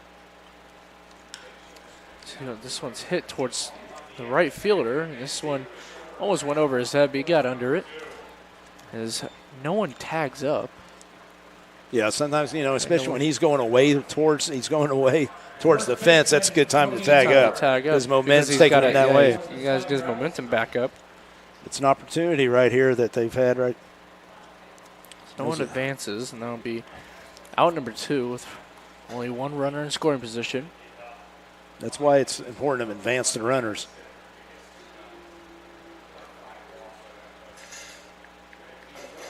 Cody Moore now up to the plate, 1-0 count. And like I said, right now, I like to see Cody Moore just have a good swing. Just make contact. A good swing. I mean, he's a good hitter. He's proven that, especially at Tabor. And he steps off the mount. But it's just the little things sometimes. You look at a game. Some things, it's not things you do, some it's things you don't do. Still 1-0 as Moore pops this up towards us. And I'll make it a 1-1 count.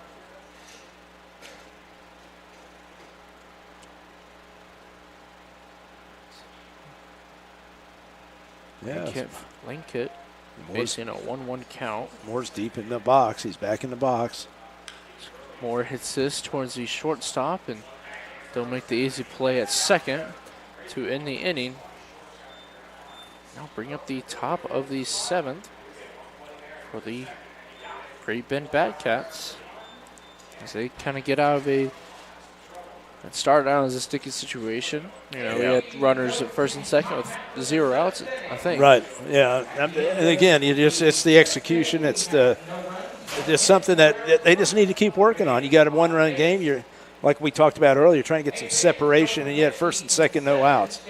So that's one thing that I think we need to before we get into July 1st, when we talked about playing our best baseball, we need to really fix in a way. Yeah. And with that, we'll take a quick break.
And welcome back to the top half of the 7th inning as the Back Hats look to get some runs up. It's been, Right here, you got the guy that we called him pesky before, but he's been on base 3 times, Jojo Nieves.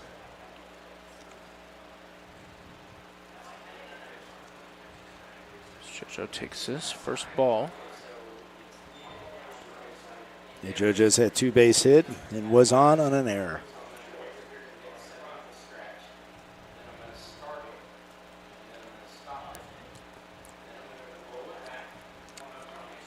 He bunts this one towards the third base line. He'll make it safe. So that'll count towards a single.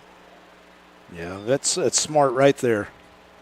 Just know Well, with this grass and everything, that's, advantage again that we talk about with our guys is, take that advantage right there, especially if third baseman's back. Great awareness, No, well, as I say, he's on base 4 times. Very impressive. The first at bat, his first at bat of the game, left right field, just on a away pitch, base hit. Hunter up to the plate. This one gets away. But again, that's 6 leadoff guys in 7 innings. Crazy game, isn't it? Yeah. I mean, seems like we should be down, a good amount, but nope, we're still fighting. We're still fighting.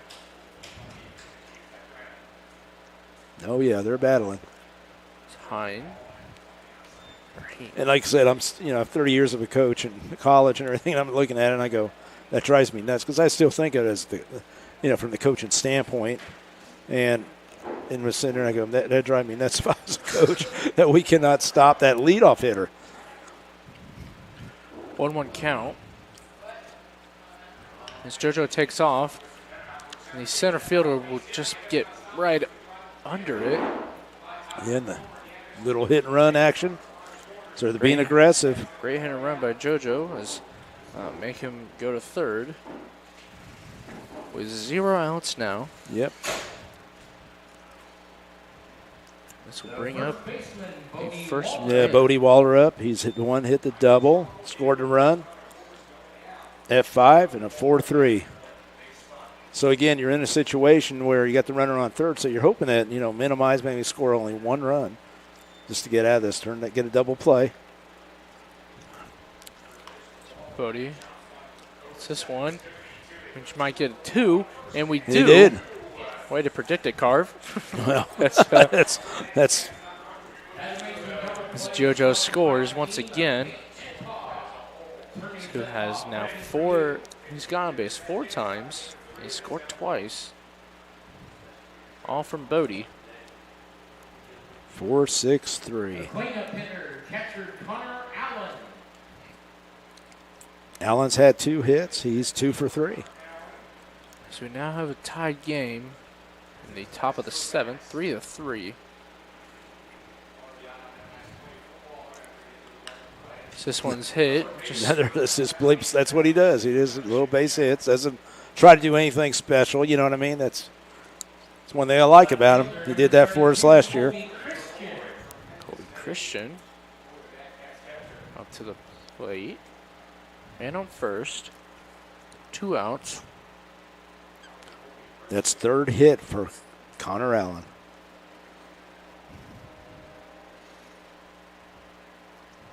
Christian is 1 for 3. Had a base hit in the 2nd inning. Struck out the last time. This one kind of gets away from.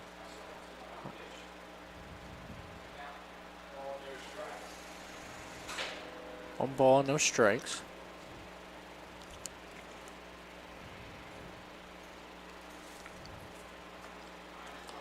Hines. It's a strike. 1-1.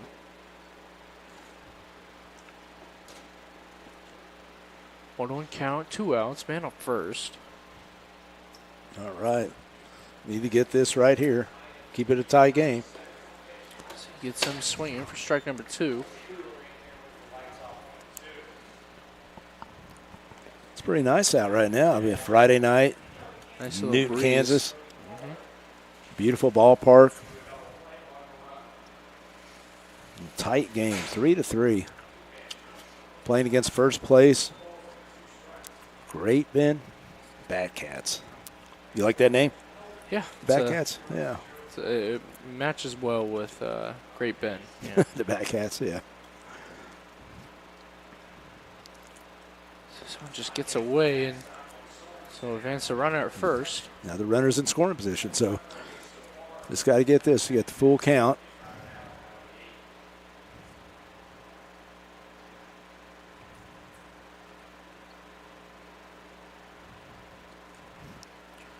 Maldonado on deck.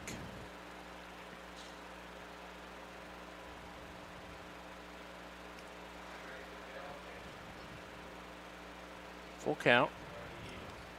This one is just too high. No, we got to can't. Another. We can't be doing this. We can't be letting the guy get third base. I don't know what happened there. So let's. Seems like it was a misread by Sorensen, who thought it was going to be a little low, probably in the strike zone, as that one's high. Hits off Sorensen's glove and now advances the runner to third. I know, but that's too, Yeah, it's probably worst scenario. You walk and then you also advance the runner to third. The guy was on first base and he gets over there by a ball that got by the catcher or whatever. Not communicating, and then pops out and he's on third base now for the go-ahead run. And big excitement here at Flying Scott Field on Sunday. Maldonado.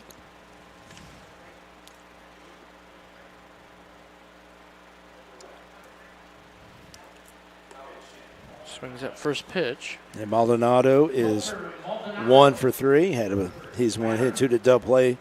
Last time to double play, they hit the line drive to shortstop, which was over to Dalton. Swung low and inside for ball number 1. 1-1 count. Man on third and first. 2 outs. Hine is just trying to get out of this inning right now. Outside. Ball number 2.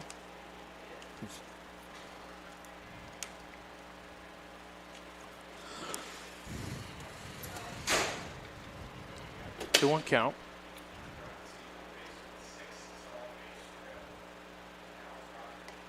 This one's a strike just right down the middle. 2-2 count. This is where, like I said, Sorensen needs to be a wall right here. Cannot let anything behind him. They get everything in front of him.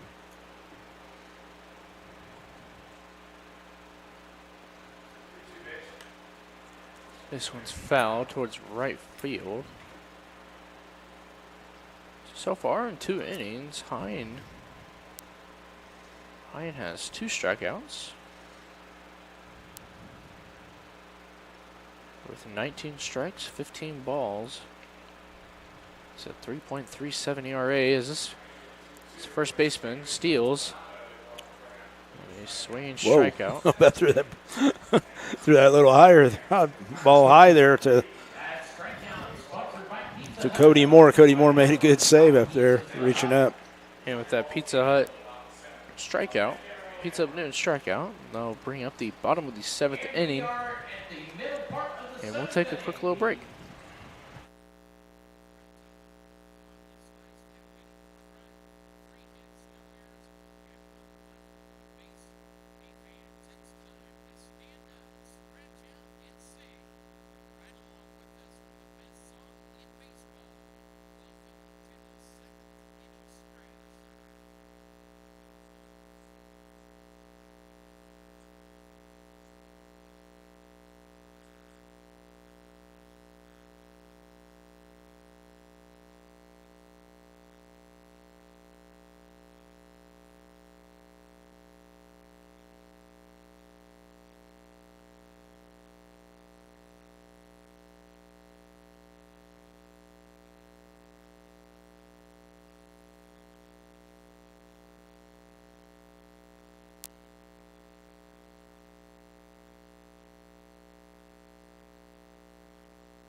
Yeah, welcome back to the bottom of the 7th inning.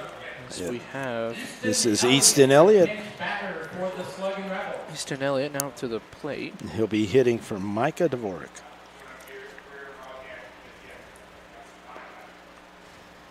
In the previous inning, the Batcats scored and tied the game up as Elliott swings at the first pitch.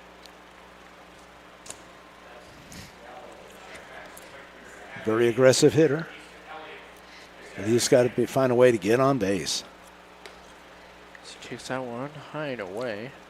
Now, see, it's right there with the third baseman playing back. It'd be a great time to do a little bunt down third base. Oh, yeah. Elliott swings and misses. 1-2 now.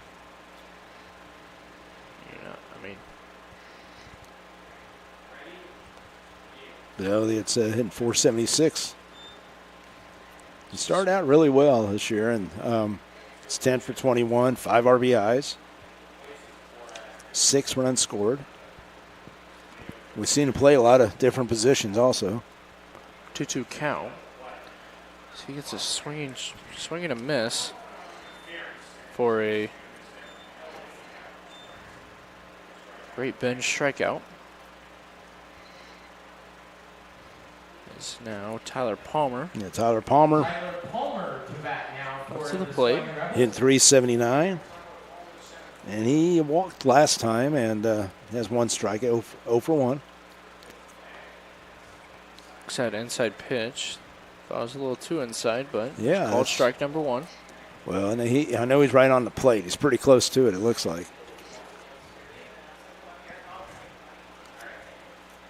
Oh, 1 They count. are going inside on him. Once again. Well, the thing is, if you got a pitcher that's willing to go inside, most pitchers only use half the plate, which is the outside F. But if you get those good pitchers like Zach Gillick, he'll use the whole plate. He's not afraid to go inside. As Palmer swings and misses for strike number 2. 1-2 the count. It's just fastballs. Guerra on deck. As Palmer bounces this one back towards us.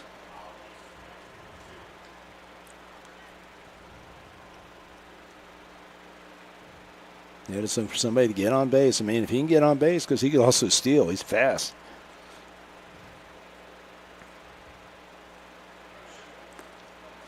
Palmer takes this one away. 2-2 the count.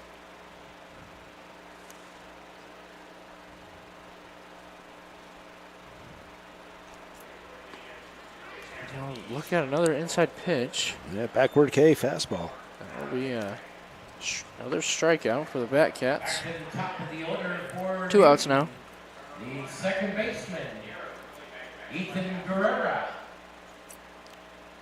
Guerra right here, I mean, he's 1 for 2. Had a base hit his last time. Atlantic. But you got the top of the lineup up, so we'll see what they can do. Atlantic so far this inning, 2 strikeouts. Looking to do the same thing as Guerra. Takes an outside ball. 1-0 count.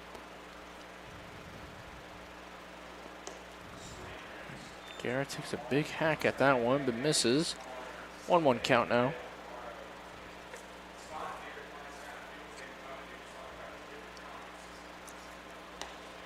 Another outside pitch. Yeah, he also, it looks like, you know, like he uses that whole plate, doesn't he? I mean, he's doing a good job with it. He is very, so far what I've seen, is very disciplined on those outside pitches as he check swings in the dirt. Ball number 3. Like I said, good approach. Like Guerra just had, I mean, he's going to get a lot of walks this summer just because he's patient. And he's also a pretty deadly hitter. Yeah. So, 3-1 count now. As he, Guerra will take the walk. Drake Gerard to bat now for Newton. Gerard is 1 for 3 with a base hit in that first inning when we scored 3 runs. But so far, the Sluggin Rebels haven't been shut out since the first inning. And they've had opportunities. They had a few of them. Gerard. And on first. He was going for it right there, wasn't he? Did the big cut. And his hips and everything turned towards the left field. Yeah, I was going to say. He was ready for it. 0-1 count now for Gerard. 2 outs. Guerra on first. He'll check back. Safe at first. The Atlantic, right? He's 2-0 with 10 innings pitched, 6 strike. Don't have really have strikeouts right here, but I'll check it out. Gerard kind of. But he has a 4.36 ERA. 10 innings. He's given up 7 hits. 0-2 count for Gerard now. So he just strikes out the almost the side. Yeah. And that'll be 3 strikeouts for Atlantic. And I'll bring up the top of the 8th inning as the score is still 3-3. With, I mean, I don't know. It's just been a rough. It's been a rough hitting game so far. I mean, Sorensen with the one massive 3-run hit. That's it. I mean, right there, and it's just that, just not making adjustments right there, and especially right there, he's throwing fastballs at you. So. And with that, we'll take a quick little break.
And welcome back to the top of the 8th inning as we have a Pizza Hut of Newton sponsor, or pitching change, sorry.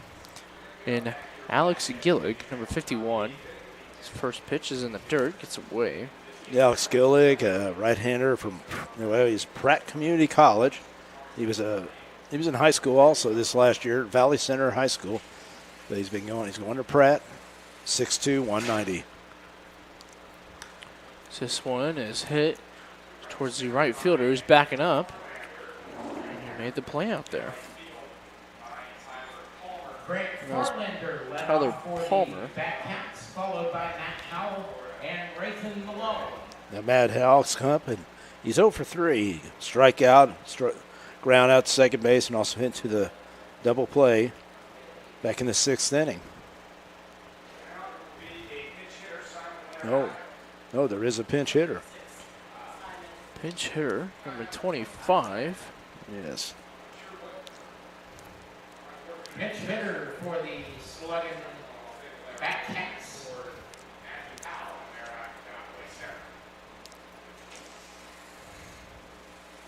See what we can find out on it. I don't want to pronounce this name too wrong. It's Laranga.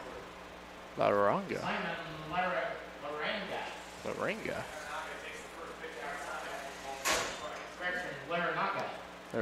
There we go. There is. He's actually their top hitter. He's hitting .531. I guess they were getting a day off. 17 hits, 32 at-bats, 3 home runs. So, yeah, I think they were he's rested a few of the guys. 2-0 count.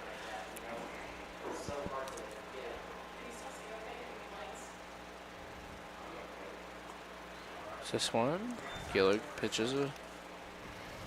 You know, and the whole thing about it, young Gillig, he does not know that this guy's their leading hitter. You know, you don't want him to know too much right now. Just execute your pitches. This one's a little high. Yeah, hitting .531. He leads the team in hits with 17 and RBIs and home runs. So I think he was getting him a little day off. See what he did yesterday. 3-1 count. This one swung on a hit towards center field. Center fielder was backing up, and this one is gone for a home run for the Great Bend Batcats. Wow. Yep, that's what. I mean, it's a good move by Coach Roger. With his day off, gets interrupted. Nice to hit a home run. Great Bend now leads 4-3 with that go-ahead.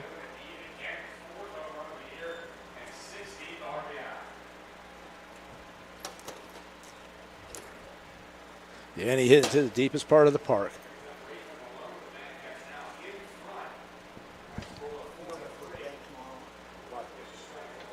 Skill throws a strike here.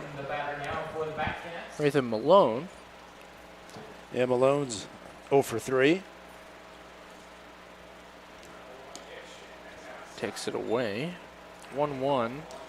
Well, maybe young Gillig did need to know who that guy was. The pitch, the pitch wow.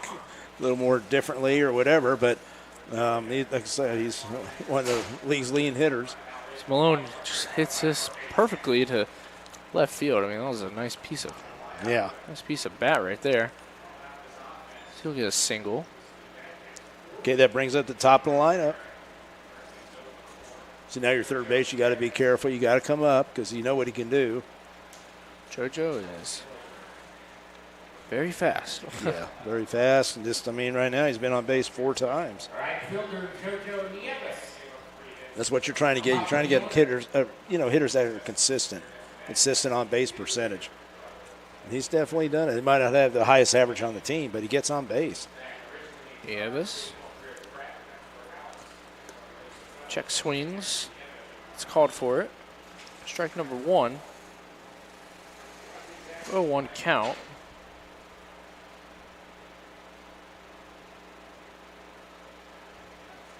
Gillig tries to get a quick little check back as this ball's gone from Gillig. third baseman will be back to back him up. 0-1 count for JoJo.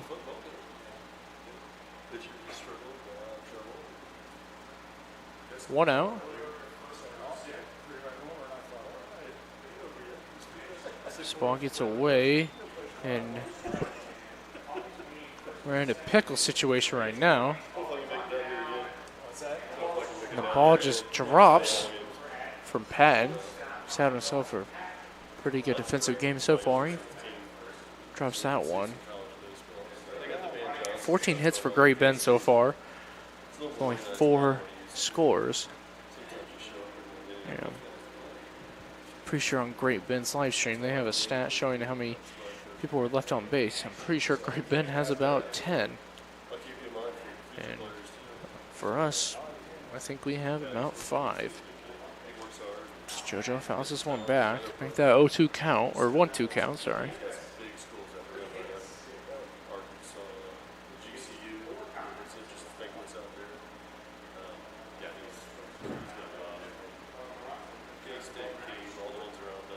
Balone gets checked back at first.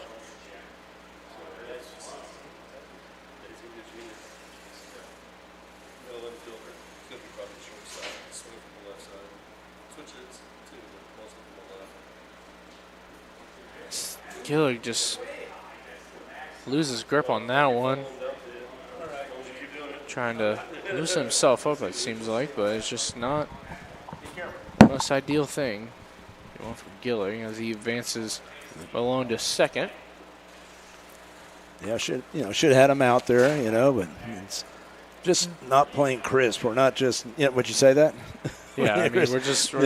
I mean, I don't know. Well, I think we are kind of losing focus right now. Well, you had an opportunity. You got the first place team coming in here. You got an opportunity to, come after and win that and make a statement win. Yeah. Yeah. Nieves fouls this one back. 2-2 count with 1 out. But that's just something, for Coach Jones and the coaches to, work on. It's something that, hey, maybe we need to do some early practices and get things going, improve. What are we going to improve? Do some things that, you want your team, want your guys to come out and play ball, and they can play ball, but you got to play good ball. Gillig. It's Nieves to foul this one back. And you're in a tough league. I mean, and I hope these guys realize that it's a very tough league. And you talked about it earlier, but we start off with Mulvane and they're struggling, and of course Derby has some very good players, and then all of a sudden we step up, and then what happened?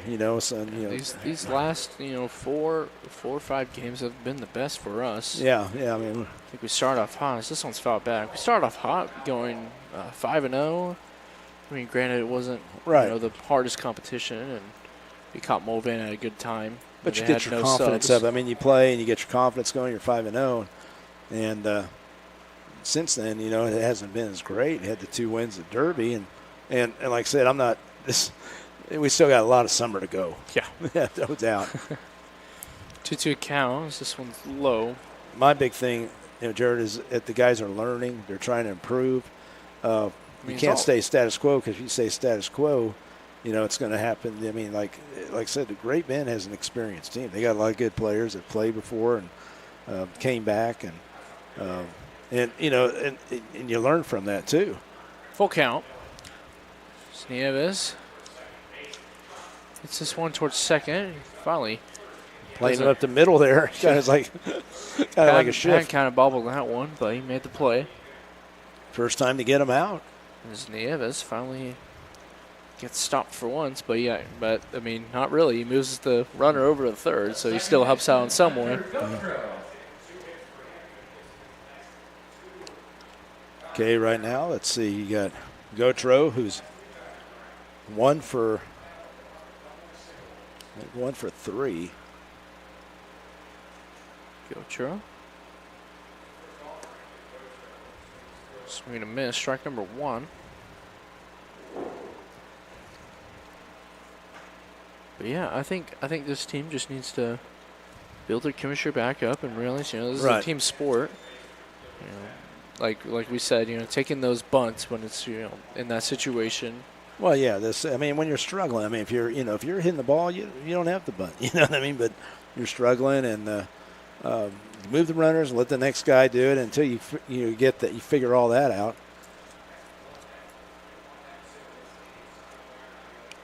1-1 count for Gilcho. He thinks about it, but lays off. 2 balls and a strike now. 2 outs. Man on third. Alone, to be precise, is on third. 14 hits for Great Bend. 6 compared to 6 for us. Not bad. No, that was a bad pitch right there. That's pretty good. It was a good pitch, but not good enough. Not good enough. Now it's 3-1 count. That's the thing. The Sluggin Rebels just need to. Hey, you're not that far down. You're only 1 run down. So one just gets blown away. Another walk for Gillig. For Great Bend, the first baseman, Bodie Waller. So far, not the best outing for Gillig right now. He hasn't given up a run yet, but I think 2 walks. And those 2 walks are both on base.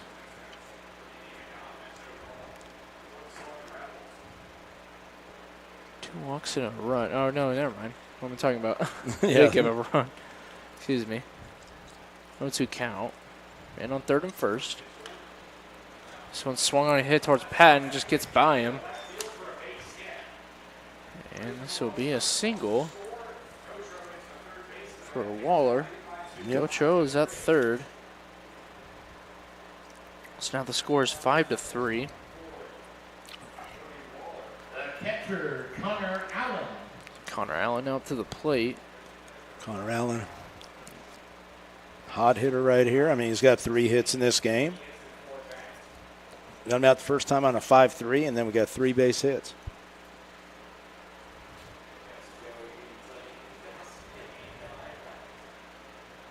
Gillig looking to stop the bleeding. There's a strike. Good, perfectly good ball right there. Young Gillig, I'm sure he's a little frustrated right now. But, he's he had 1 walk in this inning.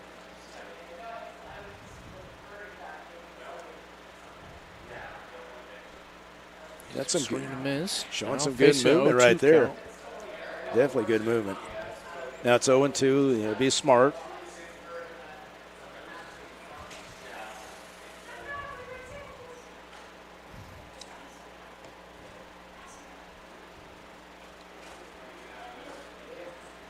Well, 2 count. This one swung on a miss. Hit towards third baseman as there'll be another error on a score for Great Bend. It's just not the best. Not the best inning for Gillig right now. That was an error on the third baseman. Yeah, you can't have that. You got to make the basic plays, and I know it's frustrating for the fans and the coaches and everything because, again, this is what happened. Yesterday you had the lead and late innings. I'm talking about the later innings. All of a sudden you start. I don't know if it's losing focus or whatever, but they just got to stay on it, man. Because Gillig is throwing strikes. Alex, he's throwing strikes. It's Dawson French will be. So who do we have? Will be pinch running for. Okay. And on second.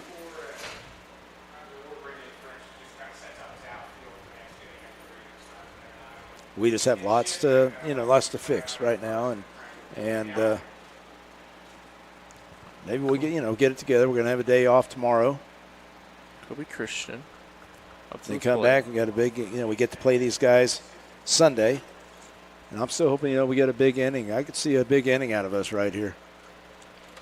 We've done it before. So this can't. We still have 2 more. Yeah, we still have 2 more innings of bats. That one's low. 1-0 count. We're getting a mount visit right now.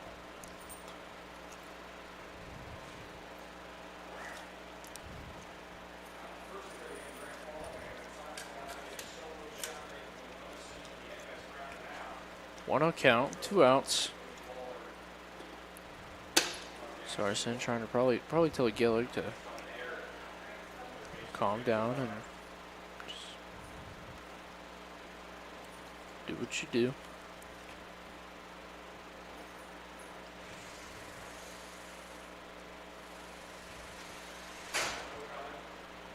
Wow, Sorensen's, Sorensen's playing some good defense out there. Oh, yeah, I mean, he's been getting beat up and everything.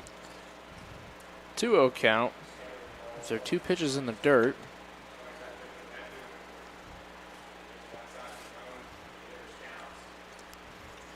Hitters count.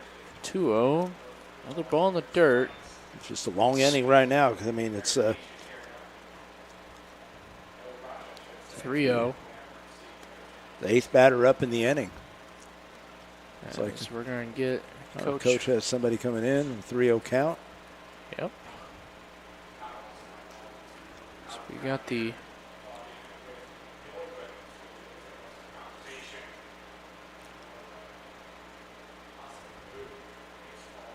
It's like he is bringing somebody in. And, young Gillick, just like we talked about before, just growing pains right now as a pitcher, especially out of high school now, facing college guys. And believe me, you look at it, his brother had to go through the same thing. And look how good his brother is. And I expect a great future for Alex Gillick. So we'll see what happens here, but who he's bringing in. As this Pizza Hut of Newton Mount Visit will bring in Aaron Geisler, number 8. Geisler's from Coffeyville Community College, big right-hander, 6'4", 210, and he is from Wichita, Kansas. Geisler now just trying to put in a little sticky situation, run on first and second, and facing a 3-0 count with 2 outs. And with this, we'll take a quick little break as Geisler gets warmed up.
Yeah, welcome back. As Aaron Geisler pitches to Colby Christian. Yeah, Christian, right? He's got had a 3-0 count. That's usually don't see that, usually, but came in through a strike. 3-1 count now for Geisler. This one's hit towards the first baseman, Kobe Moore.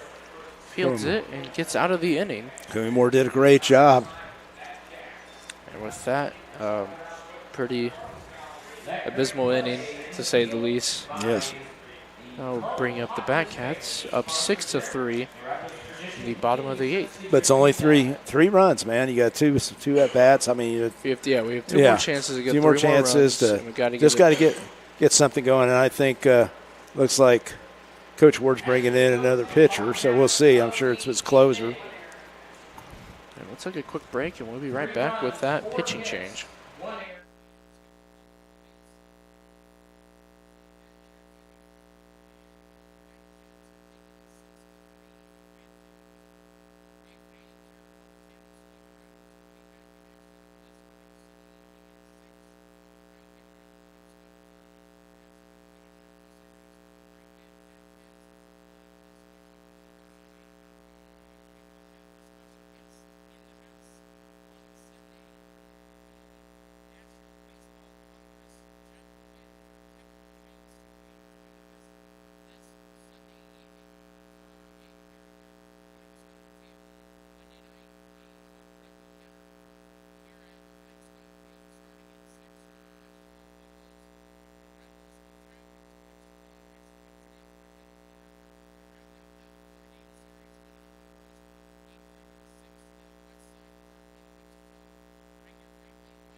And welcome back to the bottom of the 8th as the new pitching change for the Great Bend Batcats is Hagen Rose, who we just learned this is his first time here. He's recently acquired from Temple.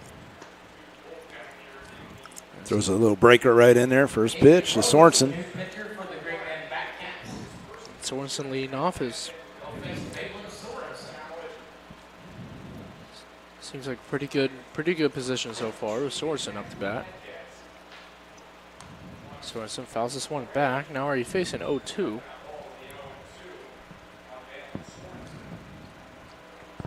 That's some of the things that frustrate me as a watcher of the game and probably as a coach. You know, one of your best hitters, you know, just like that, and snap of fingers, already 0-2. So he fouls this one back.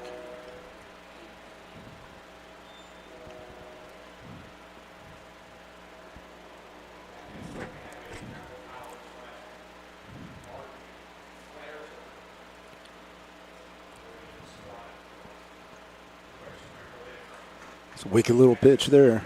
So drop 3 strike. So that'll be a Batcat strikeout, and Rose is already off to a good start as a Batcat. Yeah. 1 strikeout. Let's see, Rowlett. Is he still it? Yep. No, it's a pinch. So we got a pinch hitter. We got a pinch hitter. I think in a flash I saw number 6, and that it will be correct. Number 6, and that is. Yeah, that's Jack Bell. Jack Bell, now outfielder from Caulfield Community College, 5'11", 175, and he's from Wichita, and he had a couple big hits yesterday, a double and a single.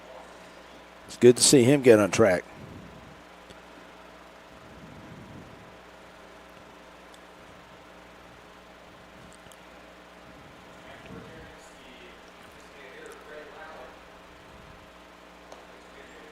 This ball's outside for strike number 1. Yeah, it's the outside, but a little high, I thought, but he called it. You know, Yeah. because I saw the catcher, he's reaching up like that. So Jack Bell looking to get something going. Oh, outside, ball number 1, 1-1 the count. But I always look at that. I was like, if the catcher's reaching way up high, it's probably a ball. So he hits this one towards the shortstop, and he'll make the play. Close play. That'll be called for out number 2. Things so far looking pretty grim for the It's just Rebels. Yep. just not, I don't know, the energy that whatever they've had before, but it's you don't know what's going on with them. Yeah. I mean, you don't know, and I'm sure the coaches could take care of it. And just that, just to me, it was just a big game. A third game of this series. Dalton Patton now up to the plate. This one's outside. Patton's 1 for 3. Had a base hit in that first inning. Rose seems like he can throw some heat. Pitches are coming in pretty fast. Yeah, that's like he's got a lot of good movement too. So he gets checked, and it'll be called a strike. That's one thing Coach Ward has that connection. He's always had some Temple players, and that's all it is about the pipelines that coaches have. And Coach Ward's been doing it for years, so he's got some good pipelines like that. 1-1. Patton hits this towards first, and that'll be fair. And now quickly just end the inning for the Sluggin Rebels. And with that, that'll be the top of the 9th. With the Batcats up 3, looking to get some safety runs. And we'll take a quick little break.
Hey, welcome back to the top of the ninth. Is there one left, or one inning left? With Maldonado up to lead off for the Batcats. Yeah, Maldonado. He's 1 for 2 and actually is hit into 2 double plays tonight.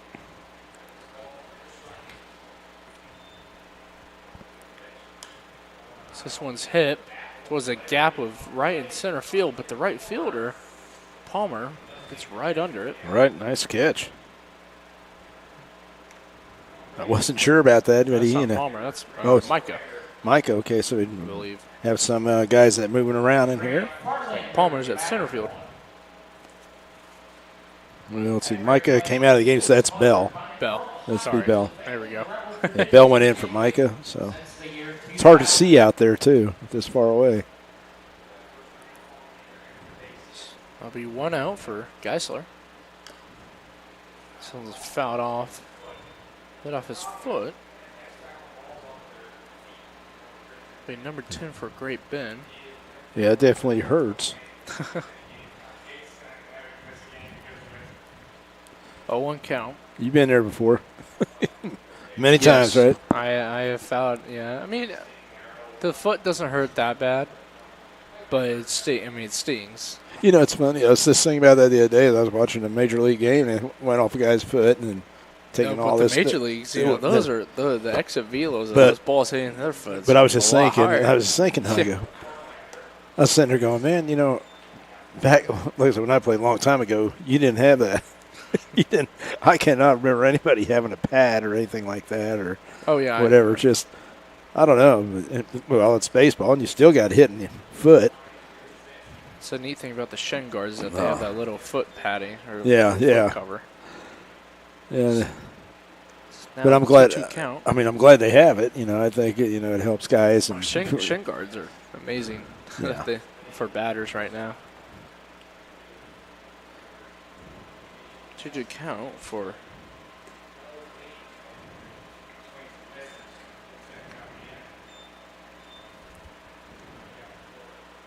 Fairlander as he gets a strikeout. It's kind of a quiet strikeout. You know it. Okay, there he is. The guy that's basically the hero of the game for them, with the home run. The go-ahead home run. Yep. In the 8th inning, last inning, pinch hit all the way out to center field, which is a long way in this ballpark, 390.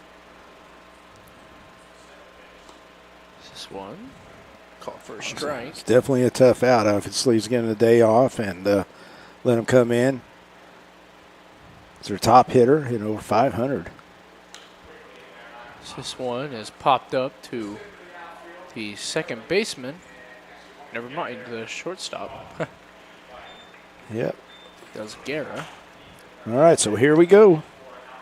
And with that, we head into the final inning. We can do it. 3 runs, man. Three runs. No runs, no 6-3. We've done it before, right? We've done it. We've done it before. Let's go. Let's go, Sluggin Rebels. Pull it together. And we'll be back.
Yeah, welcome back to the bottom of the ninth. As the Sluggin Rebels look to come back from a 3-0 lead. The Batcats, who have been pretty hot. Yeah, they have. I mean, nobody's beaten him in league yet. I mean, that's, he's got a good team going, and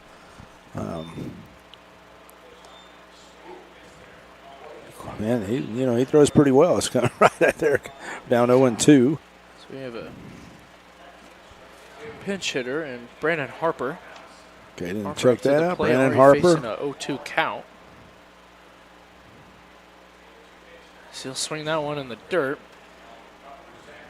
And he'll be caught out on the drop 3 strike. Already not the best start, swinging at every pitch, but just get it right back. Yeah, yep. We got Cody Moore. Yeah, Cody Moore. He's had a base hit, 1 for 3. I mean, his one base hit was a nice little up the middle hit. I mean, yeah, he's made some nice plays. Going. Made some nice plays. This Rose, I mean, he's doing a good job coming right in, throwing strikes, and just like a pitcher should. I mean, just coming right after you and throwing the fastball. And then this one's popped up towards right field. Foul ball. Ari, once again, with the 0-2 counts. It looks like, Great Bend, you look at them and they've got some, you look at some of the pitchers coming in and you thought, well, maybe it won't be as good as a starter, but, man, they look pretty good. It was a great pickup.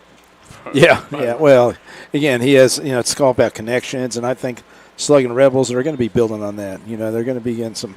Yeah, this is a brand new team. Yeah, brand new. We're merging, and it takes a while to gel, and that's why I say July we will.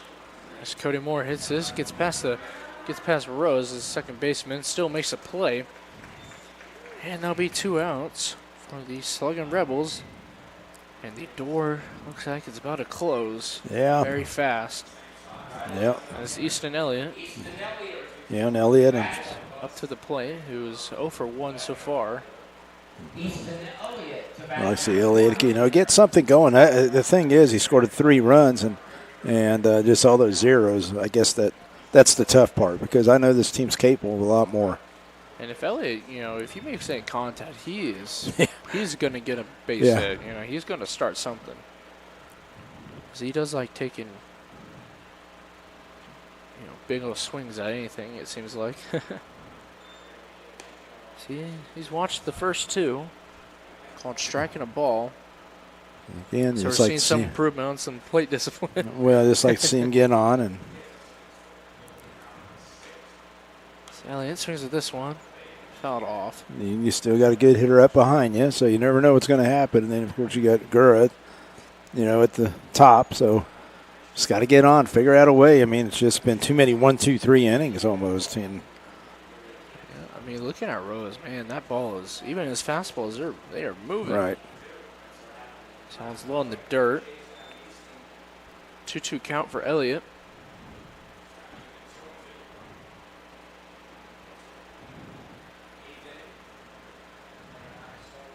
Two outs. So Elliott hits this one towards left field, but it's fouled off.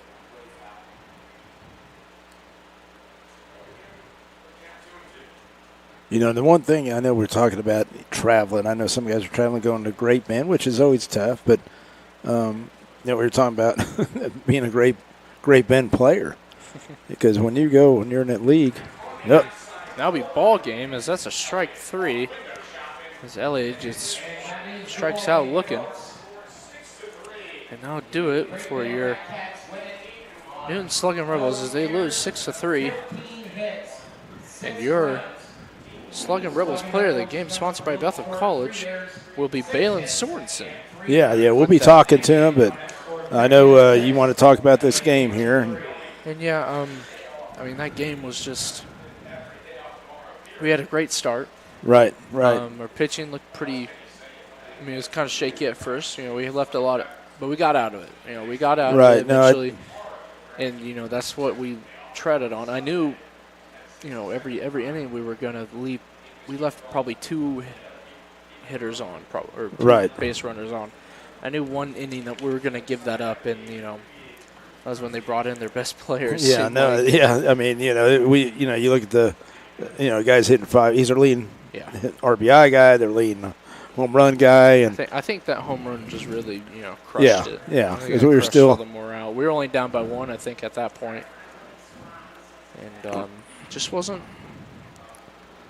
the best. No, it wasn't. But I mean, it's one of the things. And the point I'm making, I'm not going to make excuses because we had to travel up to Great Bend because Great Bend's got to travel. Yeah. And that's what I was making. They travel because they're in the league. They have to travel to Wichita, Mulvane, and all that. And their players are biting into that. Our players just need to stay positive, go out there and come to play every game. And I don't know, just for this team, it doesn't seem like they had the energy today. And I don't know. You can't say the heat because they're playing in the heat. Yeah. So you can't use that excuse. The pitchers, some of the pitchers,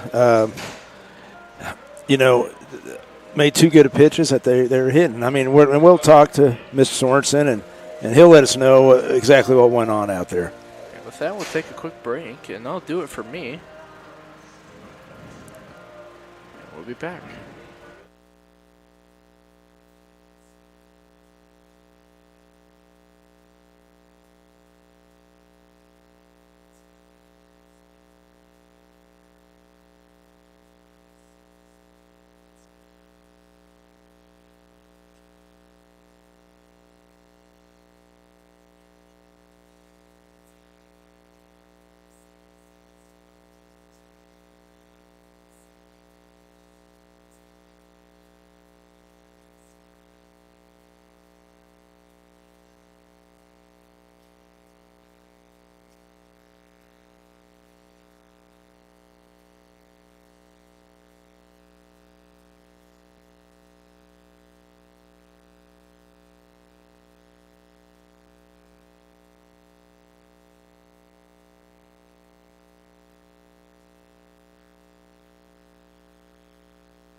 Well, we're ready. We're on.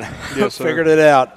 Hey, last ball game, but your Bethel College player of the game is Balin Sorensen. That was a tough game there, but we're going to talk more about you. I want to know, the fans and everything, they all want to know. We want people to know about Mr. Sorensen. So first we're going to talk about where are you from? From Monroe, Louisiana. Okay. That's not pretty close to New Orleans, isn't it? I mean, It's about a 3.5, 4 3.5 hours. Okay. I went through it a long time ago. I remember that. That's so where to college you go to? Northwestern State University. And what's your major going to be? Business. All right. What do you want to do in business? I'm looking forward to taking maybe take it into real estate or something along the lines of there. That's cool, man. Yes, Is it something family thing? Yes, or? sir. All right. On my I knew dad's there had to side. be some connection there, Yes, you know. Tell me about some of your hobbies. I like fishing a lot. I fish a lot with my uncle Travis. We go what they call it crappie fishing. Oh, It's yeah. like a little bit of white perch. They're about that big usually. But Wow. they're good eating. Love How long have you been that. doing that? Or since? Ever since I was born. That and hunting. Just love doing What do you those go two hunting things. for? Deer and duck hunting, waterfowl, and it's fun. So you like? Well, I know up here there's a lot of that too. I don't know if you've been up here hunting or no, sir. Oklahoma. No, sir. Just down by the house. You know, Okay, I didn't know little back that. creeks. That's cool, man. That's cool. So talk about your parents. Who are they? And My dad, Brandon Sorensen, he's from Tampa Bay, Florida. And my mom, Missy Sorensen, she's from Rayville, about 30 minutes from Monroe. And cool story, how they met was my dad was a trucker, and he was coming through Rayville, stopped at the Pilot, and she was working at the Pilot. oh wow, And that's how they linked up. that is a neat story, man. pretty cool. See, all the story you find out. That's what we want. We got all these guys from all across the country, and we hope all you guys, everybody enjoys that. Now, are they going to be coming to the games or? Yes, sir. They're going to come down here on July 1st Oh, through the cool. 5th. No, so I get to meet them, huh? Yes, so sir. Great. Now, what about your siblings? My sister Macy, she's the oldest out of all three, and then Madeline, she's the youngest. She just graduated high school, and my sister runs a business back home. Well, are they all athletes like you, or? My sister played softball, but they never went to college for it. That's neat. She Everybody, got a I know degree, everybody's and pretty. that was I know how it is down there. Everybody's Right. pretty athletic. I mean, a lot Yes, of sir. you know, like that. About your high school, you went to. I went to a small private school in Rayville, close to Monroe, about 15 minutes.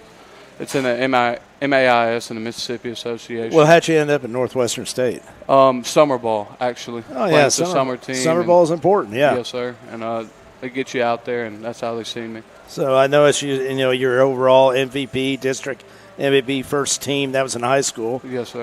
How'd your season go this last spring? It went good. I got in a few times, filling it out, feeling how college is. It's a lot quicker. Yeah. You got to get in there and breathe and slow it down. But I figured that out pretty quick. I got some at bats, but I feel like next year will be a lot better. Now, this what's interesting. Your favorite team, St. Louis Cardinals, Yes, sir.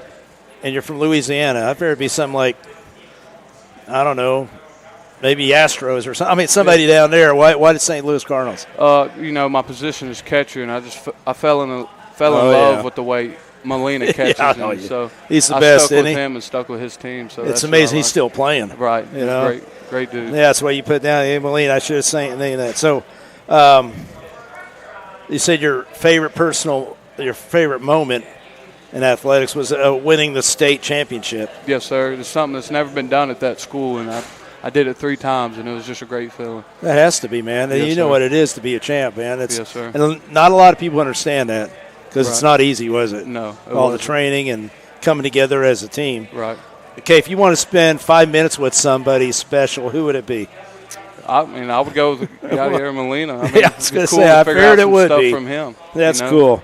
And your dream job that you would love to do? I would love to play professional baseball. I mean, Yeah. I hope I get to do that some chance one day. Well, you never know. I mean, let's talk about today. You had that first inning where you came up and much needed.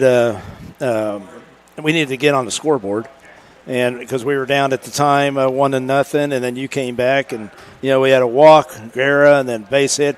So take me through that at bat where you had that home run. Yes, sir. Coming up to that bat, I knew he was going to try to pitch me away, and he got down on the count 2-0. He missed a few spots with the fastball, and I knew he was going to come back to me.